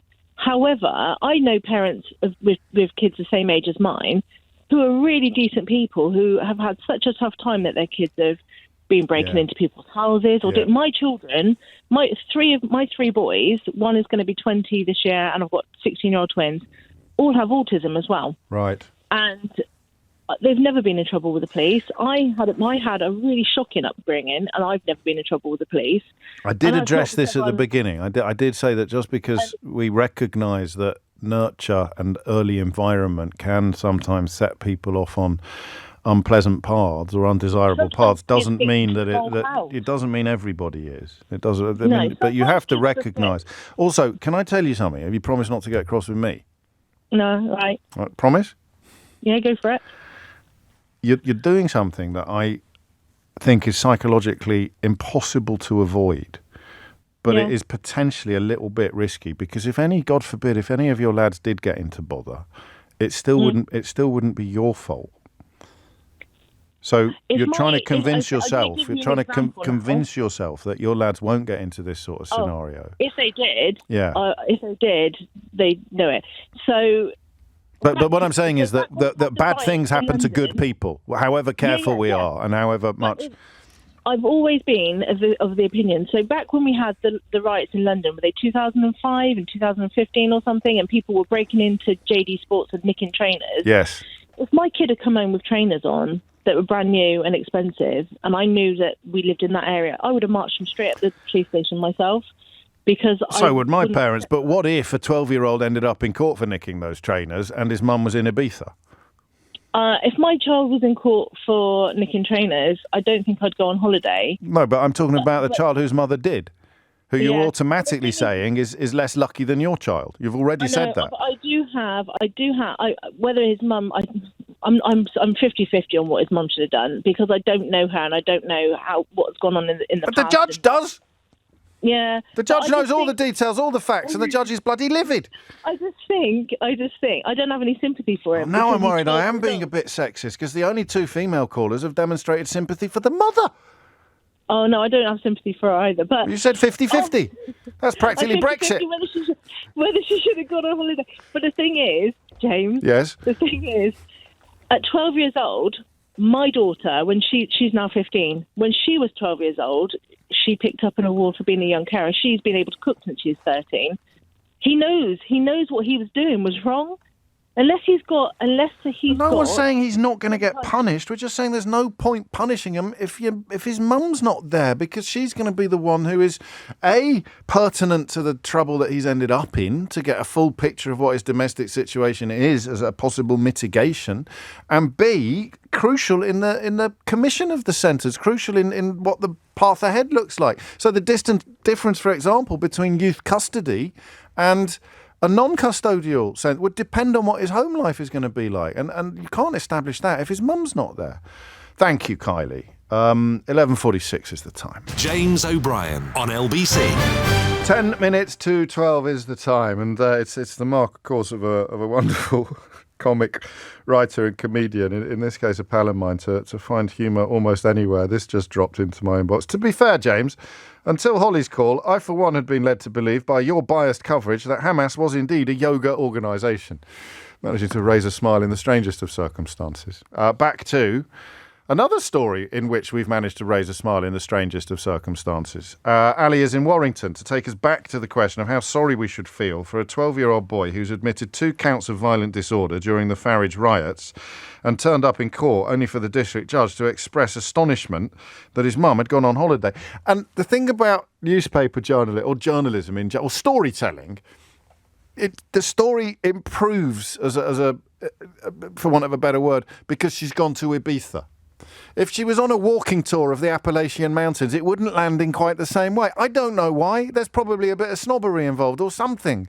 But the fact that she's gone to Ibiza moves the story. If you give a story a mark on a dial between 1 and 10 for its salience or its impact, the fact that it's Ibiza moves it up at least 2 notches. It's a big enough story already. You've got a kid in court on 2 counts of violent disorder and his mum's gone on holiday. But if she'd gone on holiday to Florence as opposed to Ibiza, it would land rather different. I think 11:51 is the time. I suppose it's the same. Is it the same with Angela Rayner? A bit of snobbery involved? If Angela Rayner had been photographed on a walking holiday in the Dolomites, would the Daily Telegraph and the Daily Mail have filmed it and pretended that it was some sort? Would Nadine Dorries have written, the muncher of ostrich anus? Would she have written an article for the Daily Whale about how it has demeaned the office of Deputy Prime Minister? There is snobbery. Oh, we're all guilty. Anyway, sorry, I introduced Ali in Warrington and then I went off on a mad tangent. Ali, what would you like to say? Oh, well, first of all, I just wanted to thank you for actually taking my call. I'm a very big fan, actually. Thank you, man. I was just listening to your conversation about the 12-year-old kid and, how his mother has actually gone on a holiday. And people be talking about, she must be saving money, for a whole year to go out on a holiday itself. But I'm just thinking out itself because, I'm a parent of a 14-year-old kid myself, and my son himself actually got into trouble when he was 12 himself. But that I felt for my son, but I didn't actually feel guilty. If he's done something wrong, I was there with him at the police station with the, for the voluntary. Stop! You're triggering me. I will never forget my dad walking into a custody suite or walking into the, what's it called, the room where you're being questioned. Oh dear, that was one of the single worst moments of my life, Ali, and you just dragged it right back to the front of my memory bank, so thanks for that. I do apologise. Oh, don't worry. Oh Lord, Dad, I'm so sorry. Oh man, it hasn't been here for 12 years and I still feel the guilt clench my guts like a cold iron claw. Anyway, sorry Ali, carry on. I'm just saying that, I'm self-employed myself, and if I don't work, I don't actually get any income. Yeah. And when my son got into trouble, rather than me actually saying, you know what, police can come and take him and talk to him, and that's fine, I need to be there. I'm within my rights to do that, but no, as a father, I wanted to make sure I'm there for my son, not because I wanted to support him because what is done wrong or anything like that. I just wanted to be there because I want to make sure that the right thing has been done. And for that mom to actually go out on a holiday, I mean, like I said, people were saying, oh, what if she bought a holiday a year ago and then she can't get that. I don't really get that argument, but I hope I'm not being financially aloof. I hope, because if you really can't afford it, you get one holiday a year, and it is literally just about affordable. Then I can almost understand how someone like Jade in Billericay might ring in and sort of imagine herself in that situation. And if you don't go on it, that's it. You're not having a holiday until 2027. Well, I mean, to be honest, James, I the only thing that I would like to say on that matter is the fact that, I can understand that, if you can't, get a refund on a cancelled holiday, there's always other options. You can always ask them to postpone that holiday. You could go for a walking holiday in the Dolomites. Is your boy, is he back on the straight and narrow now? Well, absolutely. I made sure of that. Well, that's another reason why. That's another reason why Mum should be there. But you can't force her to care. You can only force her to be there. Sounded like a poem. Thank you, Alia. Thank you for the kind words. Johnny's in Horsham. Johnny, what do you reckon? Hi. Well, it's just a bit of perspective for you, really. I know you said you were triggered just now. I was joking a bit. Imagine what it would be like if your parents don't turn up. I was homeless from 14. Mate. I was in youth detention by 18. Yes. And you can't get no fixed address benefit till 16, so I was breaking into homes for food. Right. Because I got involved in organised crime, I ended up going to general population. And when I was released, I sat on a bench with a clear plastic bag with HM Prison Services on it, all my worldly possessions in it, which was a few items. Yeah. Nobody came. The level of abandonment, you can't quite quantify it unless you've been in it. And I can tell you the anger that I had as a young child, you wanted to burn the world down because there's no parameters. But the thing is, for that boy, he needs to have the doorway. And I can promise you, because I've been in that world, there are bad people and there are good people. But that kid needs to be allowed to be given the choice. That whole analogy of the caterpillar going to the chrysalis and becoming a butterfly. People can change, but he needs the support to do it. You cannot write that boy Who off. helped because you? I, and many like me, are proof that you can blossom. Who helped you? Well, I was very lucky. When I was in prison, I learned to read and write very late in life, and there was a Buddhist monk in there. Buddhism was my way of realizing that, you get bitter or you get better. It doesn't belong to fate. It belongs to you. Gosh. You can deal with the hand that was given to you and make yourself better, make yourself more compassionate, or you can go the other way. You have the choice. But you can be angry, you can smash windows, you can fight, and afterwards you can dust yourself down and everything is still the same. And that applies to the adults. That applies to the adults as much as it does to the 12-year-olds. Oh, absolutely does. But you can't write the boy off. And though the mum went to Ibiza, it doesn't matter whether it's the Dolomites or Seychelles or Bognor. He was abandoned. And I can promise you that will be many, many times he's been abandoned emotionally, physically. He's got there's nothing for him until he gains traction and gets shown a doorway that there is somewhere we can head to. For me, he needs to meet someone. He needs to encounter someone like you or someone like the Buddhist monk that you met in prison. To be clear, Johnny, was the Buddhist monk banged up, or was he there on a sort of outreach program? No, he was there helping in the library. No, he was in the library. And what an amazing encounter that was for you. And if I don't want to pry unduly, but the abandonment that you suffered at 14, was that pretty permanent? Yeah.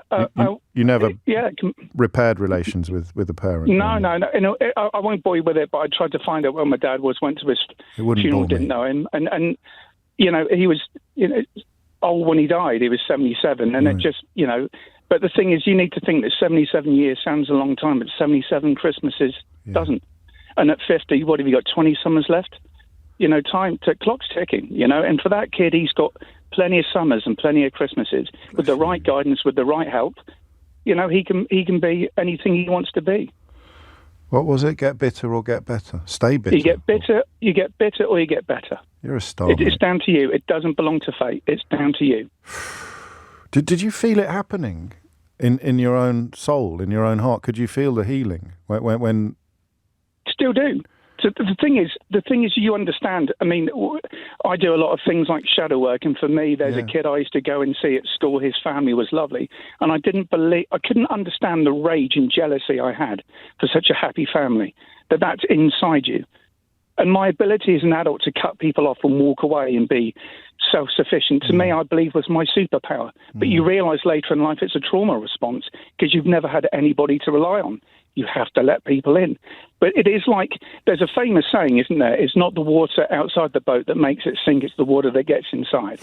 All these things are like little cracks that let the water seep inside that you don't see. And you need to do the work. You need to patch the hull. It takes work. But you do feel the healing.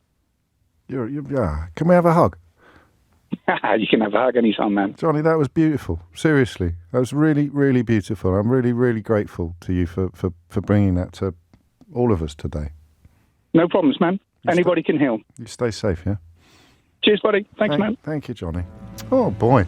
All the feels today. What an extraordinary man. Well done. Thank you. I almost feel bad about the question about the Buddhist monk being banged up, but hey-ho. You are listening to James O'Brien on LBC. There's an annual inquiry into British values, sort of where we are, where we sit as a nation. And it's always quite complex and nuanced, and you can always guarantee that lazy journalists will present it as neither complex nor nuanced. So what does British values mean to you, kind of thing?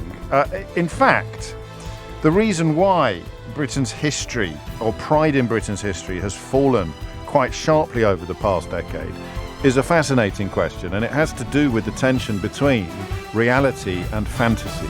James O'Brien on LBC. What was it called? There was an act introduced in India in about 1918 or 1919. I can't remember what it was called, but it allowed the Brits, the occupying power, to essentially lock anyone up for 2 years without any particular reason. I was reading about it yesterday in a fiction book, not in a history book. I'm not that studious, but it oddly really sort of focused my mind on the question of pride, national pride. I didn't know the story today would appear. I didn't know it was time for the annual survey into British social attitudes to be reported.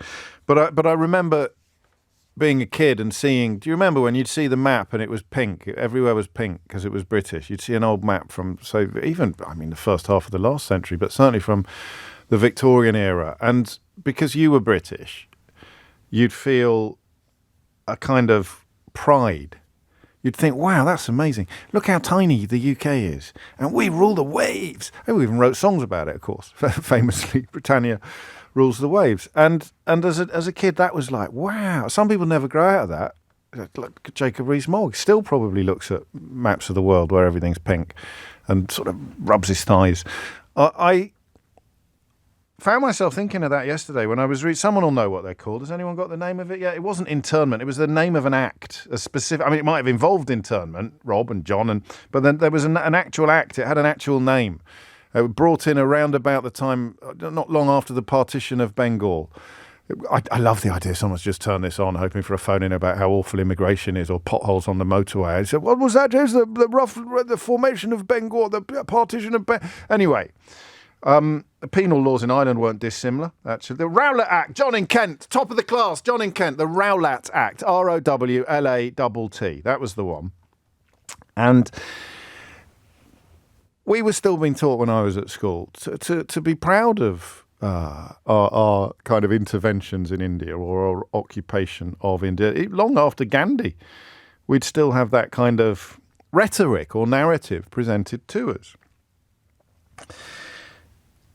And if you know more, the more you know about this stuff. It was indeed 1919. I got it right as well. And of course, we had internment in the north of Ireland as well. The more you know about the history of the British Empire, the less proud you can be of the fact that the map used to be pink. I don't even think that should be a controversial thing to say. You might be able to talk to me about the railways or I don't like the notion of civilising influences because we went in there and and ruled the place. It's also absolutely intrinsic to one of my favourite subjects, which is, of course, private education and the damaging role it has, not only on the beneficiaries of it, but on the society that we live in as a whole. I think it's in the same book. I must get the title of the book. I haven't got the title of my book in my head, but I think it's in the same book that he writes about the minor public schools being conveyor belts for managers of empire, for people who would go to all corners of the earth and essentially rule over the natives and expect the natives to say thank you very much for ruling over us and taking all our raw materials. And then they'd send their children back to Blighty to be educated in the same sort of schools. And so you have this never-ending cavalcade of emotionally repressed, extraordinarily entitled, weapons-grade, arrogant men who kind of stamped their authority all over the known world. And when I was a child, I was born in the early 70s, we were still being taught to be proud of all this. Unless we were being taught something completely different, because that was the other way in which things went, wasn't it? That was the other way in which the traffic travelled. They didn't teach us about any of our own history, because there was a kind of tacit acknowledgement that it was all pretty rum.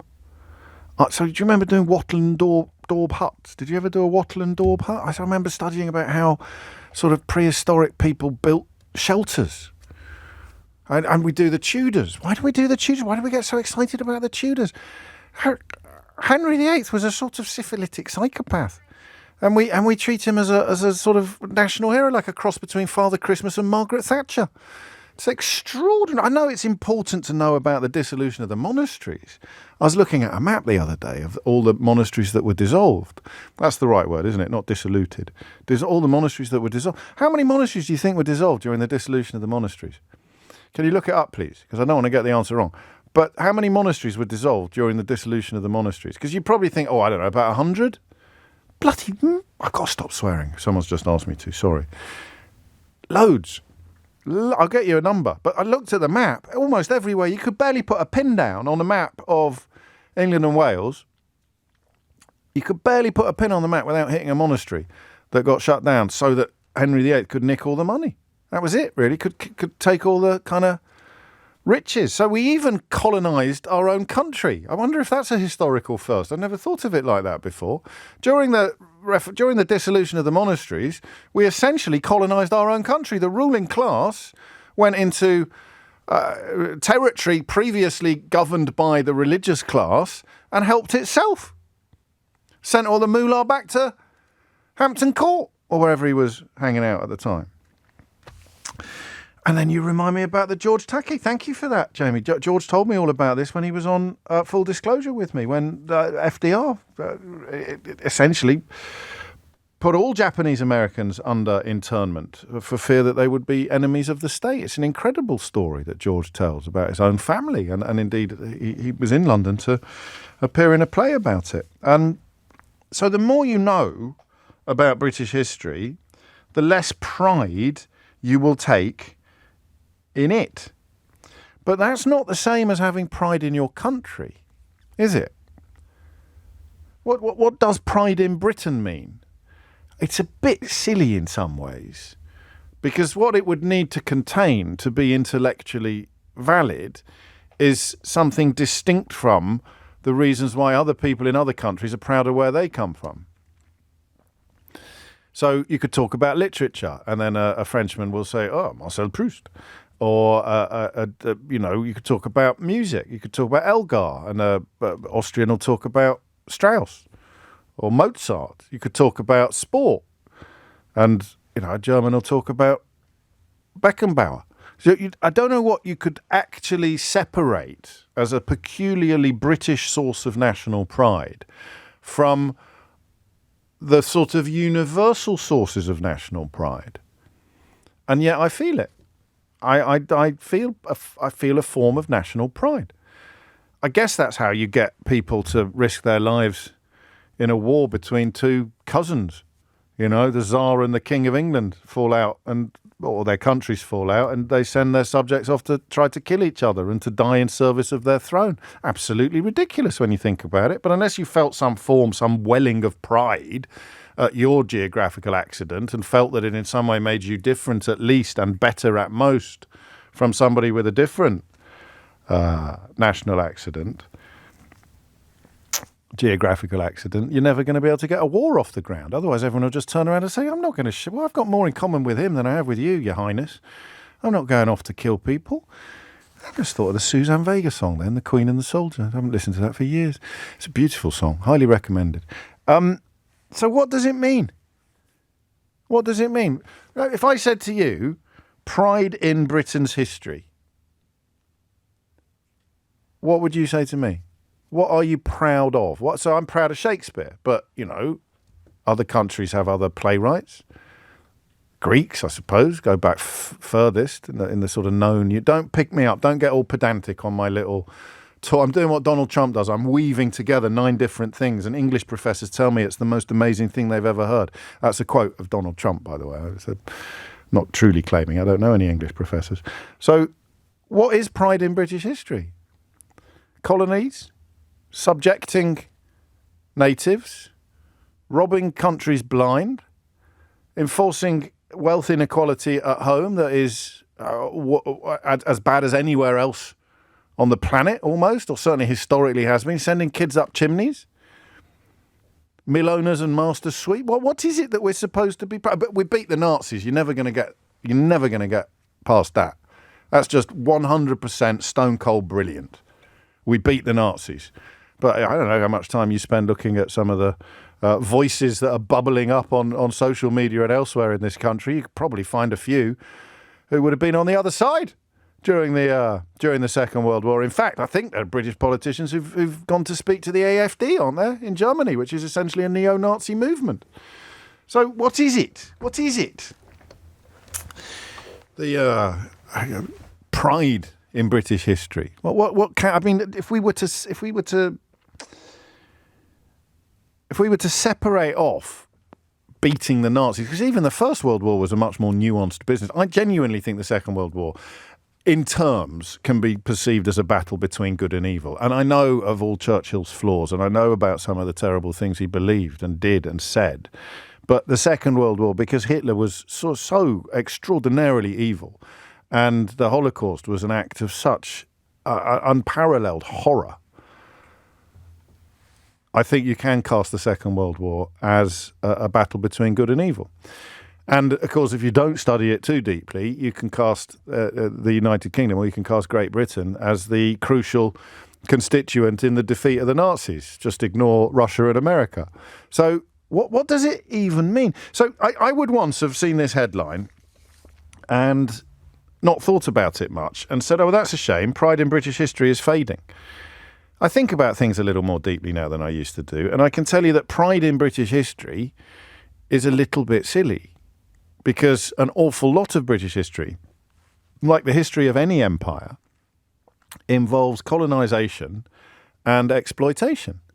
You look at what the Portuguese did in the Congo. You look at what the French did in parts of North Africa. You look at what the Romans did. What did the Romans ever do for you? The enslavement, all empire is designed to do is increase the amount of money coming back to HQ. That's pretty much it. Anything else is a bit of a pretense. You can lose religion, as you so often can in life, with a bit of a camouflage or a bit of a cloak. But generally speaking, what is British history? So why should we be disappointed that pride in Britain's history has fallen? Because to me, it just means that we know more. We know more about British history. And that's why the weirdos who object to knowledge, the weirdos who object to the National Trust putting up information and knowledge about the property that you're visiting, that's why they're such a sort of sinister bunch, isn't it? That's why they're such a sinister bunch. Because they know that the more history we know about our own country, the more informed and intelligent our opinions will be, and the less likely we will be to indulge in a kind of fact-free frenzy of feeling, which is how they got Brexit over the line. Because I tell you now, the Venn diagram between people who don't want the National Trust to display information about the property you're visiting and the people who wanted you to become the first population in history to vote to impose economic sanctions on yourself, that's not a Venn diagram, that's a flipping circle. Exactly the same people. The Dutch in South Africa, Mark says, we're not unique. Belgium in the Congo, not Portugal. Sorry, what a terrible misspeak. My apologies to the people of Portugal. But they had an empire, you know, but all empires involve subjugation, exploitation and colonisation. So what are we supposed to be proud of in British history? 0345 6060 973. And crucially, because I just mentioned the Rowlatt Act, something that I read literally yesterday, and discovered for the first time. I do this sometimes. I come across something in a book that's usually historical fiction. That's what I like reading at the moment. And I'll come across something I know nothing about, so I'll then spend 20 minutes looking stuff up and finding out a little bit more about it. You discover that the British in India essentially passed laws that allowed them to lock up anyone they wanted just for looking at you a bit funny. What am I supposed to be proud of? We haven't even mentioned the Black Hole of Calcutta. So what changed you? Because what's interesting about this survey is that it's not statistics, it's people. It's people like me and it's people like you who once felt a perfectly forgivable, perfectly plausible swell of patriotic pride when we saw a map of the world that was largely pink, where pink denoted the areas in which we ruled. It's not like we ruled, is it? I didn't get any of the kickbacks. I didn't get any of the cash. I didn't get any of the land. But we ruled, right? You used to see that map when you were younger. And you used to feel a weird, and when you think about it, quite irrational sense of personal pride, personal investment in the national picture. We rule the world. We rule the waves. And now you don't feel that. So what changed?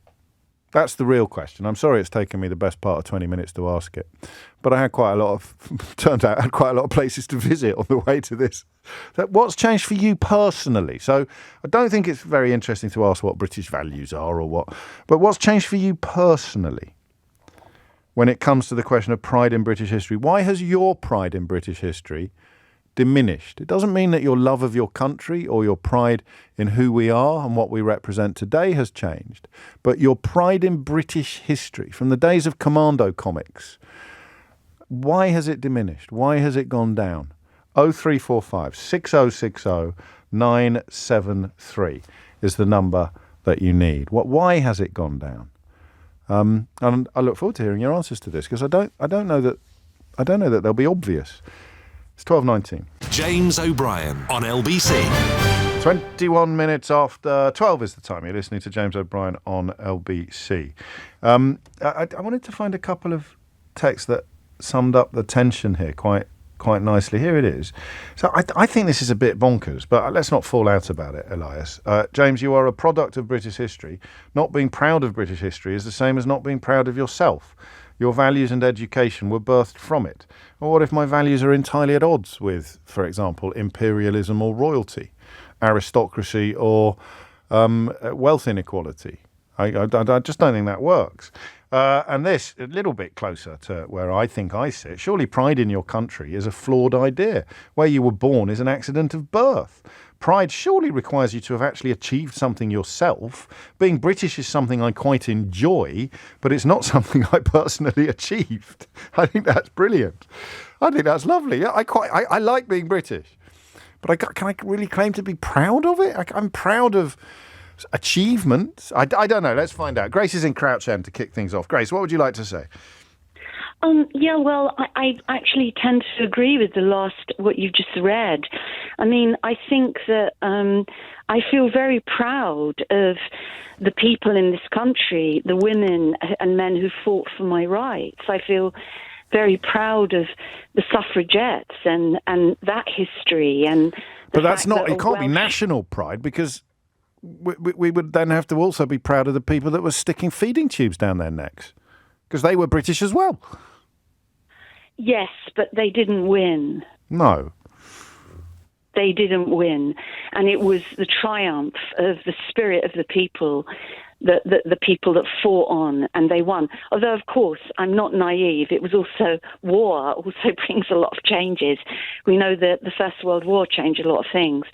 But what I feel about the whole thing of pride and regarding like empire, I just think that all empires historically, as I think you've acknowledged, they are all based on slavery. They are all based on bloody conquest. It doesn't matter which one you look at.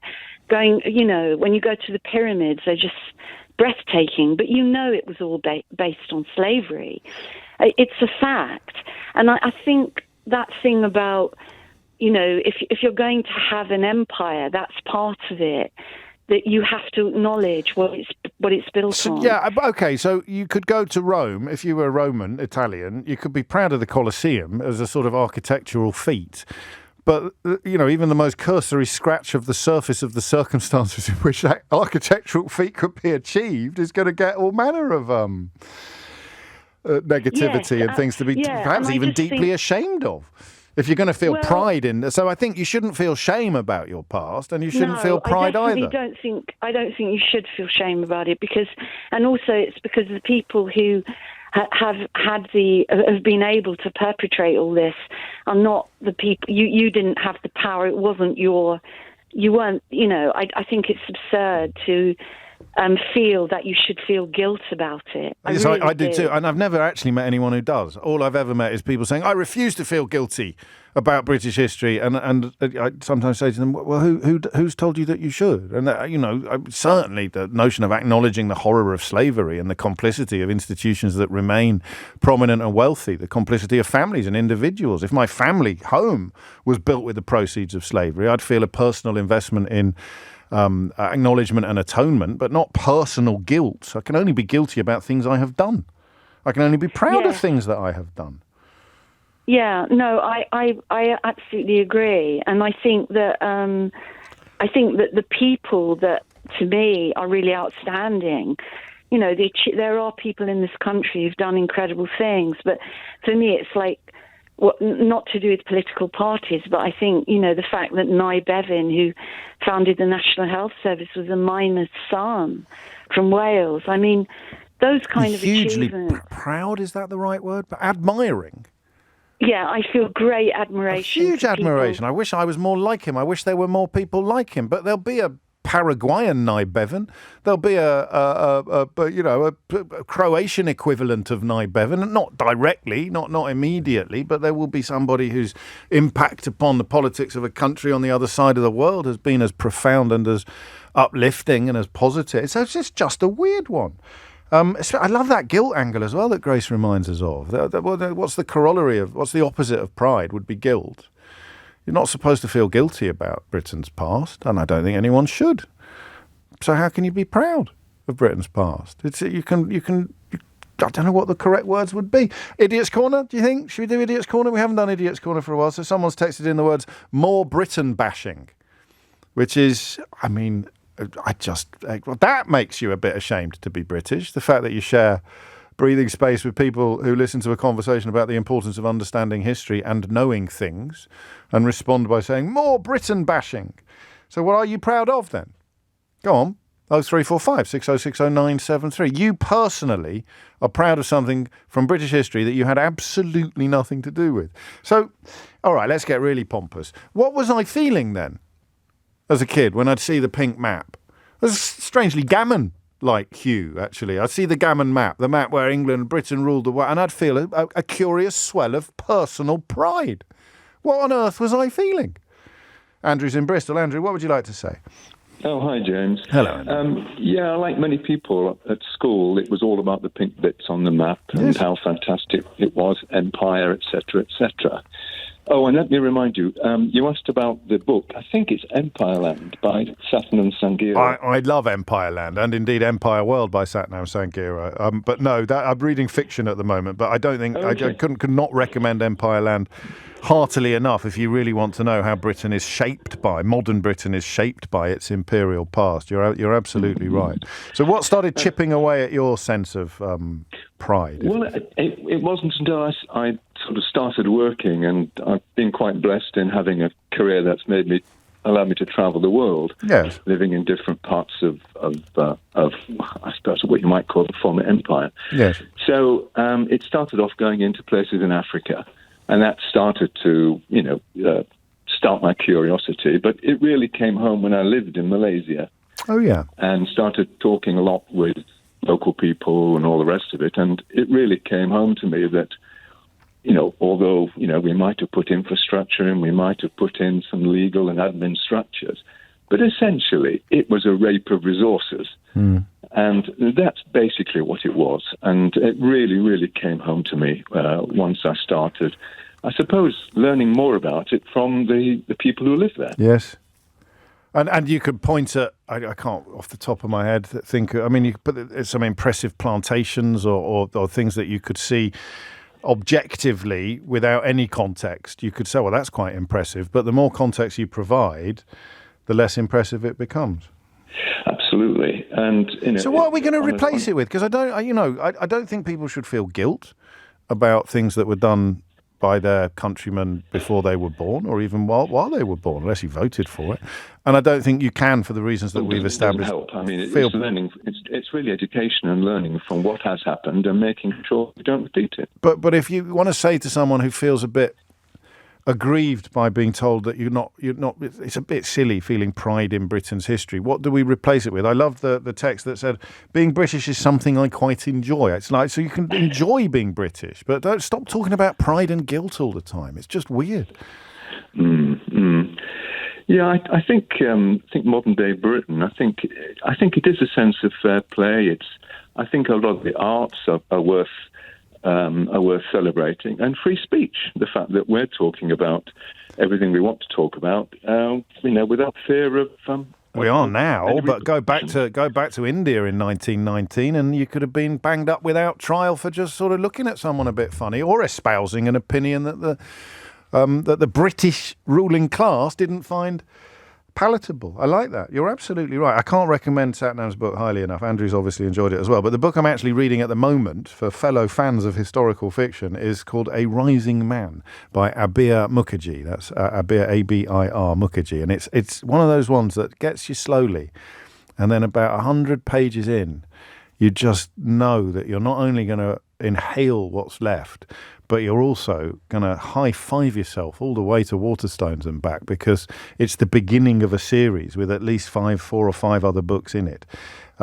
It's beautifully written. And I told you some time ago, the reason I'm reading so much historical crime fiction is because I feel that I'm educating myself even while I'm addicted to turning the pages. And arguably the best of the bunch, C.J. Sansom, who wrote the Shardlake mysteries, which have been televised, of course, with Sean Bean in a big role. He's on the cover of it. In fact, if I tell you that on the cover of this book I'm reading now, C.J. Sansom and Ian Rankin are describing it in the most glowing of terms, then you certainly don't need my endorsement to be added to the pile to persuade you to give it a read. It's 12:32. Amelia Cox is here with the headline. James O'Brien on LBC.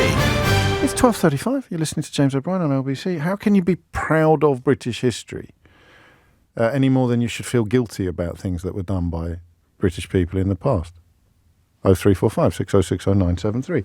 Drew's in Poole in Dorset. Drew, what would you like to say? Well, I'm 85, and you can imagine I've witnessed the pink map syndrome. Good grief, and been educated in a fairly classical Northern Ireland school. Wow. Witnessing, sort of the dying of empire. I presume some of the things that we've touched upon would be driven home even harder in Northern Ireland to justify what was happening at the time. Outside, the school was not particularly gung-ho on empire, but the people around were. Yes. But gradually, that's modified a bit. Sure. But gradually over the years, I've become aware more of what went wrong with empire, what we did. And in some cases good, some cases bad. Yes. But mostly with an air of propriety, an air of arrogance, and an air of ignorance of really what the people we were governing were about. So, for instance, the Indians, we first went into India, and the first people that arrived there to represent the administration were actually just negotiating finance and trade. Of course. And they were pretty welcome. And they intermarried, and there was no governance, so to speak. It's when we started to try and govern them. Now, of course, the arrogance came in, and people said that if you married an Indian, that was going native, when in fact it was actually joining the community. It was proper integration. That's the Anglo-Indian, isn't it? The class that Yes, sort of indeed. ended up caught between two stools. I'm reading about Exactly that a bit at the moment. You talk about, sort of hatred. Well, there are two things, hatred and pride. Yes. Very similar. If you look at hatred, if you take hatred in its full meaning, it means that you're isolating your mind to think about the person you hate, the thing you hate, or whatever, and refusing to think laterally about the issues to either side. Yes, of course. That concern the subject of your hate. The same with pride. If you focus on pride, you're ignoring the issues to either side of the influences the thing you have pride in has on the outside world. And that's why I've gradually found pride has died in me. Diminished or died, Drew? I think probably died. Yes, fair enough. I don't use the word now because I'm so pleased to be British. That's a lovely word. Same here. I'm so delighted and privileged. But having said that, I don't feel pride. I feel sort of enamored of the people. I admire the English, but I feel they couldn't manage air out of a paper bag. And pride in history becomes an even more nebulous notion, doesn't it, when you think about it, It especially does. when you, as you've done, compare it with hatred. It's about the exclusion, really, of nuance in both cases. Indeed. The exclusion of interpretation, the exclusion of knowledge even, or proper understanding, and the prioritisation of that flush of feeling that just sort of makes you feel all puffed up and proud. It's putting a bung in the pipeline of knowledge. Well, I'll take that. That's two phrases today that are going to stick in my my arsenal of all my vocabulary. The get bitter or get better, and then there's sticking a bung in the pipeline of knowledge. And finally, Drew, I presume you don't feel any particular sense of loss at the death of the pride that you describe. It doesn't. No, it hasn't not at all. diminished your existence in any way. I could almost say I feel pride in having lost pride. Pride in having... Oh, I like that. Yes, because it's evidence of having thought about things, and thinking about things is generally a fairly good path to take. Thank you, Drew. The problem is it's harder to hang your hat on it, isn't it? I'm proud of Britain's history, rather than saying I'm quite enamoured of being British, or I quite enjoy being British. It doesn't quite feel as exciting, and yet it's a lot more pertinent, a lot more relevant. So lucky, you could say. Lucky, not proud. I like that as well. It's hard to separate the two, but we can do things here that we would not be able to do in other countries, or even in this country at different points in history. So you're not lucky to be British, you're lucky to be British in 2024. And then, of course, you've got all the different flavours of Britishness, and some of us are more lucky than others. And when we acknowledge our luck by using phrases like white privilege, we get attacked by people who enjoy the same levels of luck but refuse to admit it. And they're more likely to be the people who don't want to learn more history because it would chip away at their pride, and instead they argue about why they shouldn't be forced to feel guilt. Oh, we're sorting it all out today. I'm going to take this on head on, Matthew, because I'm in that kind of mood. While I agree with you generally, why does someone else's or another country's accomplishments of a similar feat undermine or negate any pride someone might feel in their own achievement? That would be like you saying, I can't be proud of my dad for being a firefighter because you know someone else's dad is a firefighter. I must have been insufficiently clear on that, because that was in the context of British values. Matthew, I was talking about specifically British values and why it's a fairly ridiculous phrase. Because absolutely you'd be proud of your dad for being a firefighter, but if you were to call it a Matthew value, it's a thing that only Matthews can feel, then what are you saying to John, whose dad is a firefighter? That's why it's a little bit silly to talk about British values like democracy, because what on earth is a Greek value, or to speak, or winning wars, because loads of other countries have won wars. So that's all. So that was my fault. I should have been clearer. So of course you can be proud of achievements, your own achievements, or even a loved one's achievement. But you can't claim that it is unique to you if other people can do it too. Jake's in Reading. Jake, what would you like to say? Hi there. Yeah, I thought your phrase on kind of excitement was a really interesting one. For me, I think it's the kind of the inversion of the empire kind of structure, which for me is kind of what constitutes, quote unquote, kind of British values. Obviously, no country is kind of truly kind of there's no clean hands when it comes to kind of any country's history, but I think ours is particularly bleak and has resulted in. I think all successful empires are comparably bleak, actually. I mean, yeah, and ours is not so different, perhaps in circumstance, but certainly in scale. We have perpetrated obviously immense injustices across the world, and I think it means that we have a particular opportunity and almost an obligation, certainly an obligation, in my opinion, to reconcile those. And the cultural influence that we kind of recognise in the UK is a result of, I think, our obligation to kind of rediscover kind of the cultures that we previously, historically, have tried to quash and eradicate. And I think our multiculturalism as a result of that, for me, is kind of what I would see as pride in our history. But you use the phrase Is it pride in our history? No, exactly. What is it exactly? It's kind of... I thought your use of the word excitement was really interesting because for me, I see that as a unique opportunity, and that sounds like awful kind of politician speak when something's gone hideously wrong. But for us, that gives us the opportunity through that reconciliation to see not only our own contributions to the world as for what they actually stand for. Yeah, like I say, there's been huge injustices that we've kind of done upon others, but we've also been at the start of, the Industrial Revolution and made huge strides in things like the internet.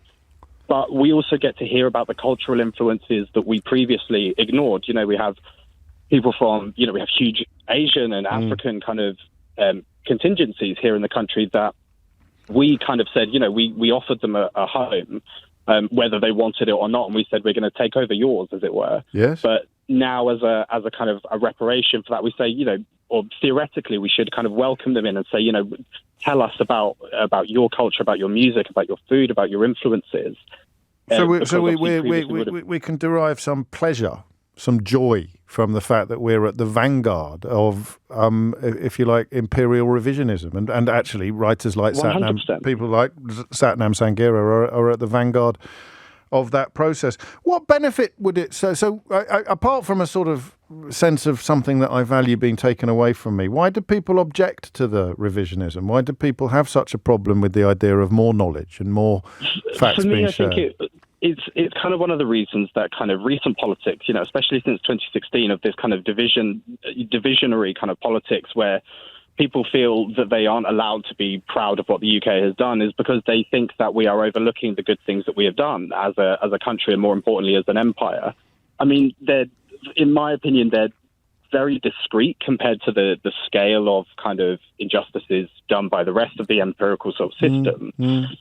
I don't know if it's something that they are kind of excited about. I think for me, part of being British, like I said, for me, British values is being able to say that you're sorry and kind of being able to own up to your actions. I accept that many people would argue that that's wokeness and therefore the antithesis of British values. But I guess the multiplicity of that conversation and the freedom that we have to have it is something to celebrate. Celebrate's a good word. You can celebrate things, but personal pride is, first, it's also a bad thing, isn't it? It's one of the 7 deadly sins, isn't it? It certainly comes before a fall. James O'Brien on LBC. 12:49 is the time. Please, can you repeat, says Andrea, a first-time messenger but long-time listener, the name of the historical non-fiction book you are reading? No, I can't, because it's a fiction book. The beginning of a rather excellent series, and it's called A Rising Man, Andrea, by Abir Mukherjee, set in 1919 Calcutta, when a young police officer arrives to take up a post in Calcutta's police force, and it has grabbed me in a way that and I read a lot of historical fiction, so one day I should record a podcast about all my... That's not a bad idea, actually. We could do a podcast about historical crime fiction. So many, too many to mention. But I do always try to mention my latest discoveries on the programme. And in fact, the more history you read, the harder it is to claim that you have pride in British history. You can recognise your luck or your privilege. That's a weird one, isn't it? Why do the people who object to the notion that we have privilege, that some of us have more privilege than others. And, for example, in Britain at this point in history, there is still some privilege attached to being white, although nowhere near as much as there used to be, which doesn't, of course, mean that there aren't white people who are suffering desperately from inequality and unfairness, but they're never going to be on the receiving end of institutional racism in this country. But the kind of people who object furiously to the notion of privilege are the same people who endorse furiously the notion of pride, where you'd have thought that would be a bit counterintuitive, wouldn't you? Of course I'm proud, because I've got privilege. Well, no, you haven't got any privilege at all. Well, what am I supposed to be proud of? Mike's in Woodbridge in Suffolk. Mike, what would you like to say? Hello, James. Hello, Mike. I've got 2 points I'd like to make. Firstly, if I'm going to be proud of my country, the United Kingdom, then I need to look at what it is that makes me proud through history. And there are not a lot of things that make me particularly proud. One that does, though, for example, would be the National Health Service. No, it's not Why? pride, Mike. What's not pride? What you feel. I feel proud of the National Health Service. No, you don't. Well, we may have to redefine the word pride. We are redefining the word, but you feel fortunate. You feel blessed. No, I feel proud of the fact that it was constructed by the nation for the nation.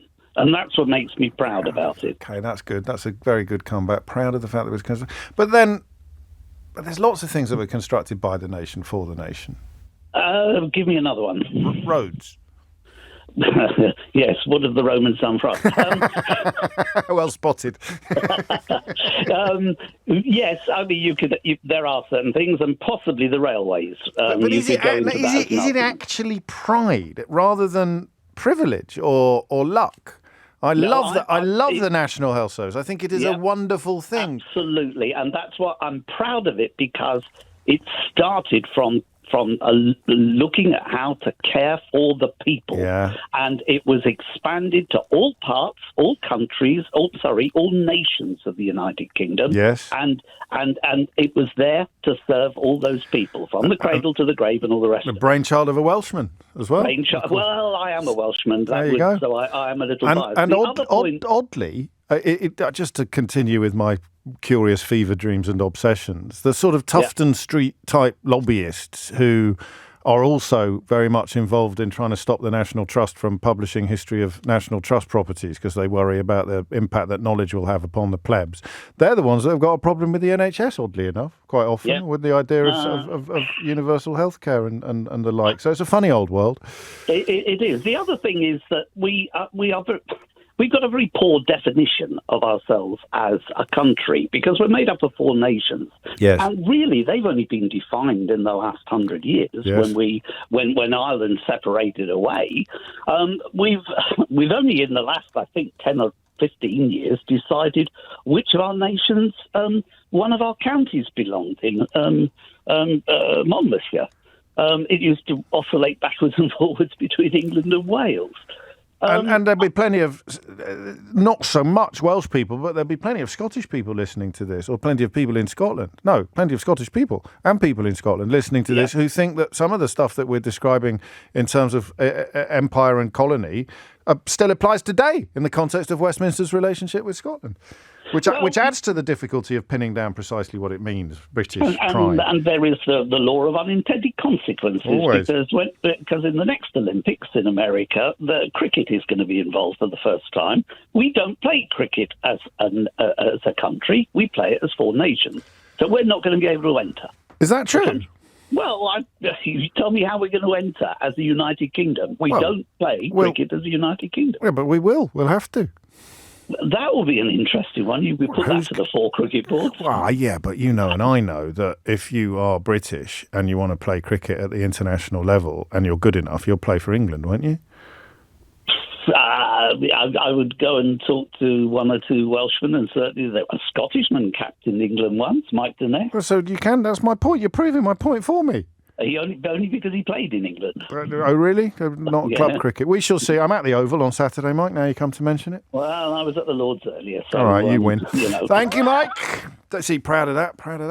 proud of it or just enjoying it? Sitting at Lords in particular feels like you're sitting in the pages of a history book, especially if you're in the kind of fancy bit with the MCC members. But pride? I don't know. And yet, yeah, proud of the NHS.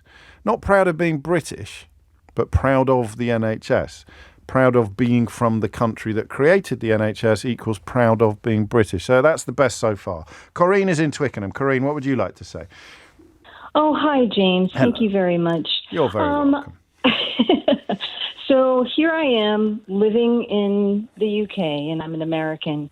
And so I have this point of view of what British people are like. And inherently through that, there's this sense of, I get it, and I have an idea of perhaps maybe where we can rest the pride, so to speak, because it can get very convoluted and it can get very, where it doesn't make sense to be prideful of this and that.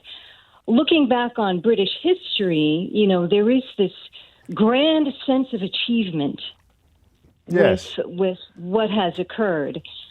At this, in our modern era, and as we speak presently, we can acknowledge the sense of achievement, but we don't have to be prideful of it.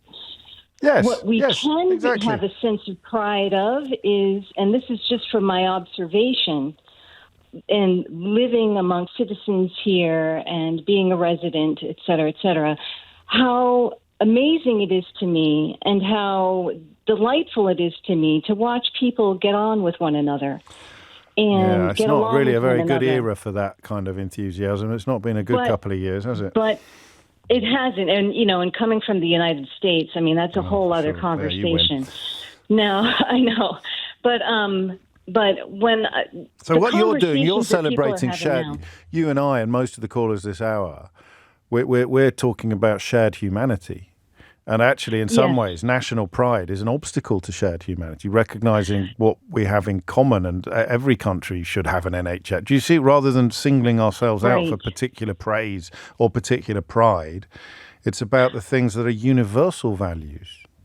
But there is that. But I feel like when you get down to the nitty gritty of it, and just with all of the people I've met, and I'm a huge fan of your show, and so I listen in a lot.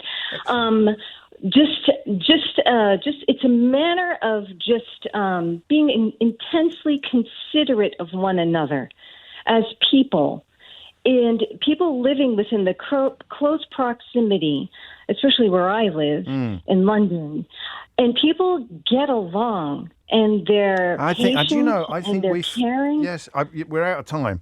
But we forget, actually, the proximity that is commonplace in this country, and not for everybody, of course, but it is a consequence of the Industrial Revolution, I suppose, and population, although inevitably some people have got a problem with that. Thank you, Corinne. Thank you, everybody. Apologies to Sarah, to William, to Matt, to Helen and Nigel and others. No, not that one.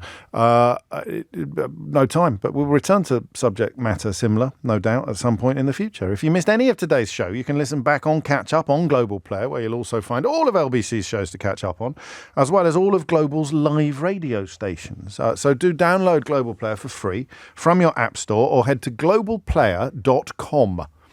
Coming up at 4 on LBC is Tom Swarbrick, but now it's Sheila Fogarty. James O'Brien on LBC.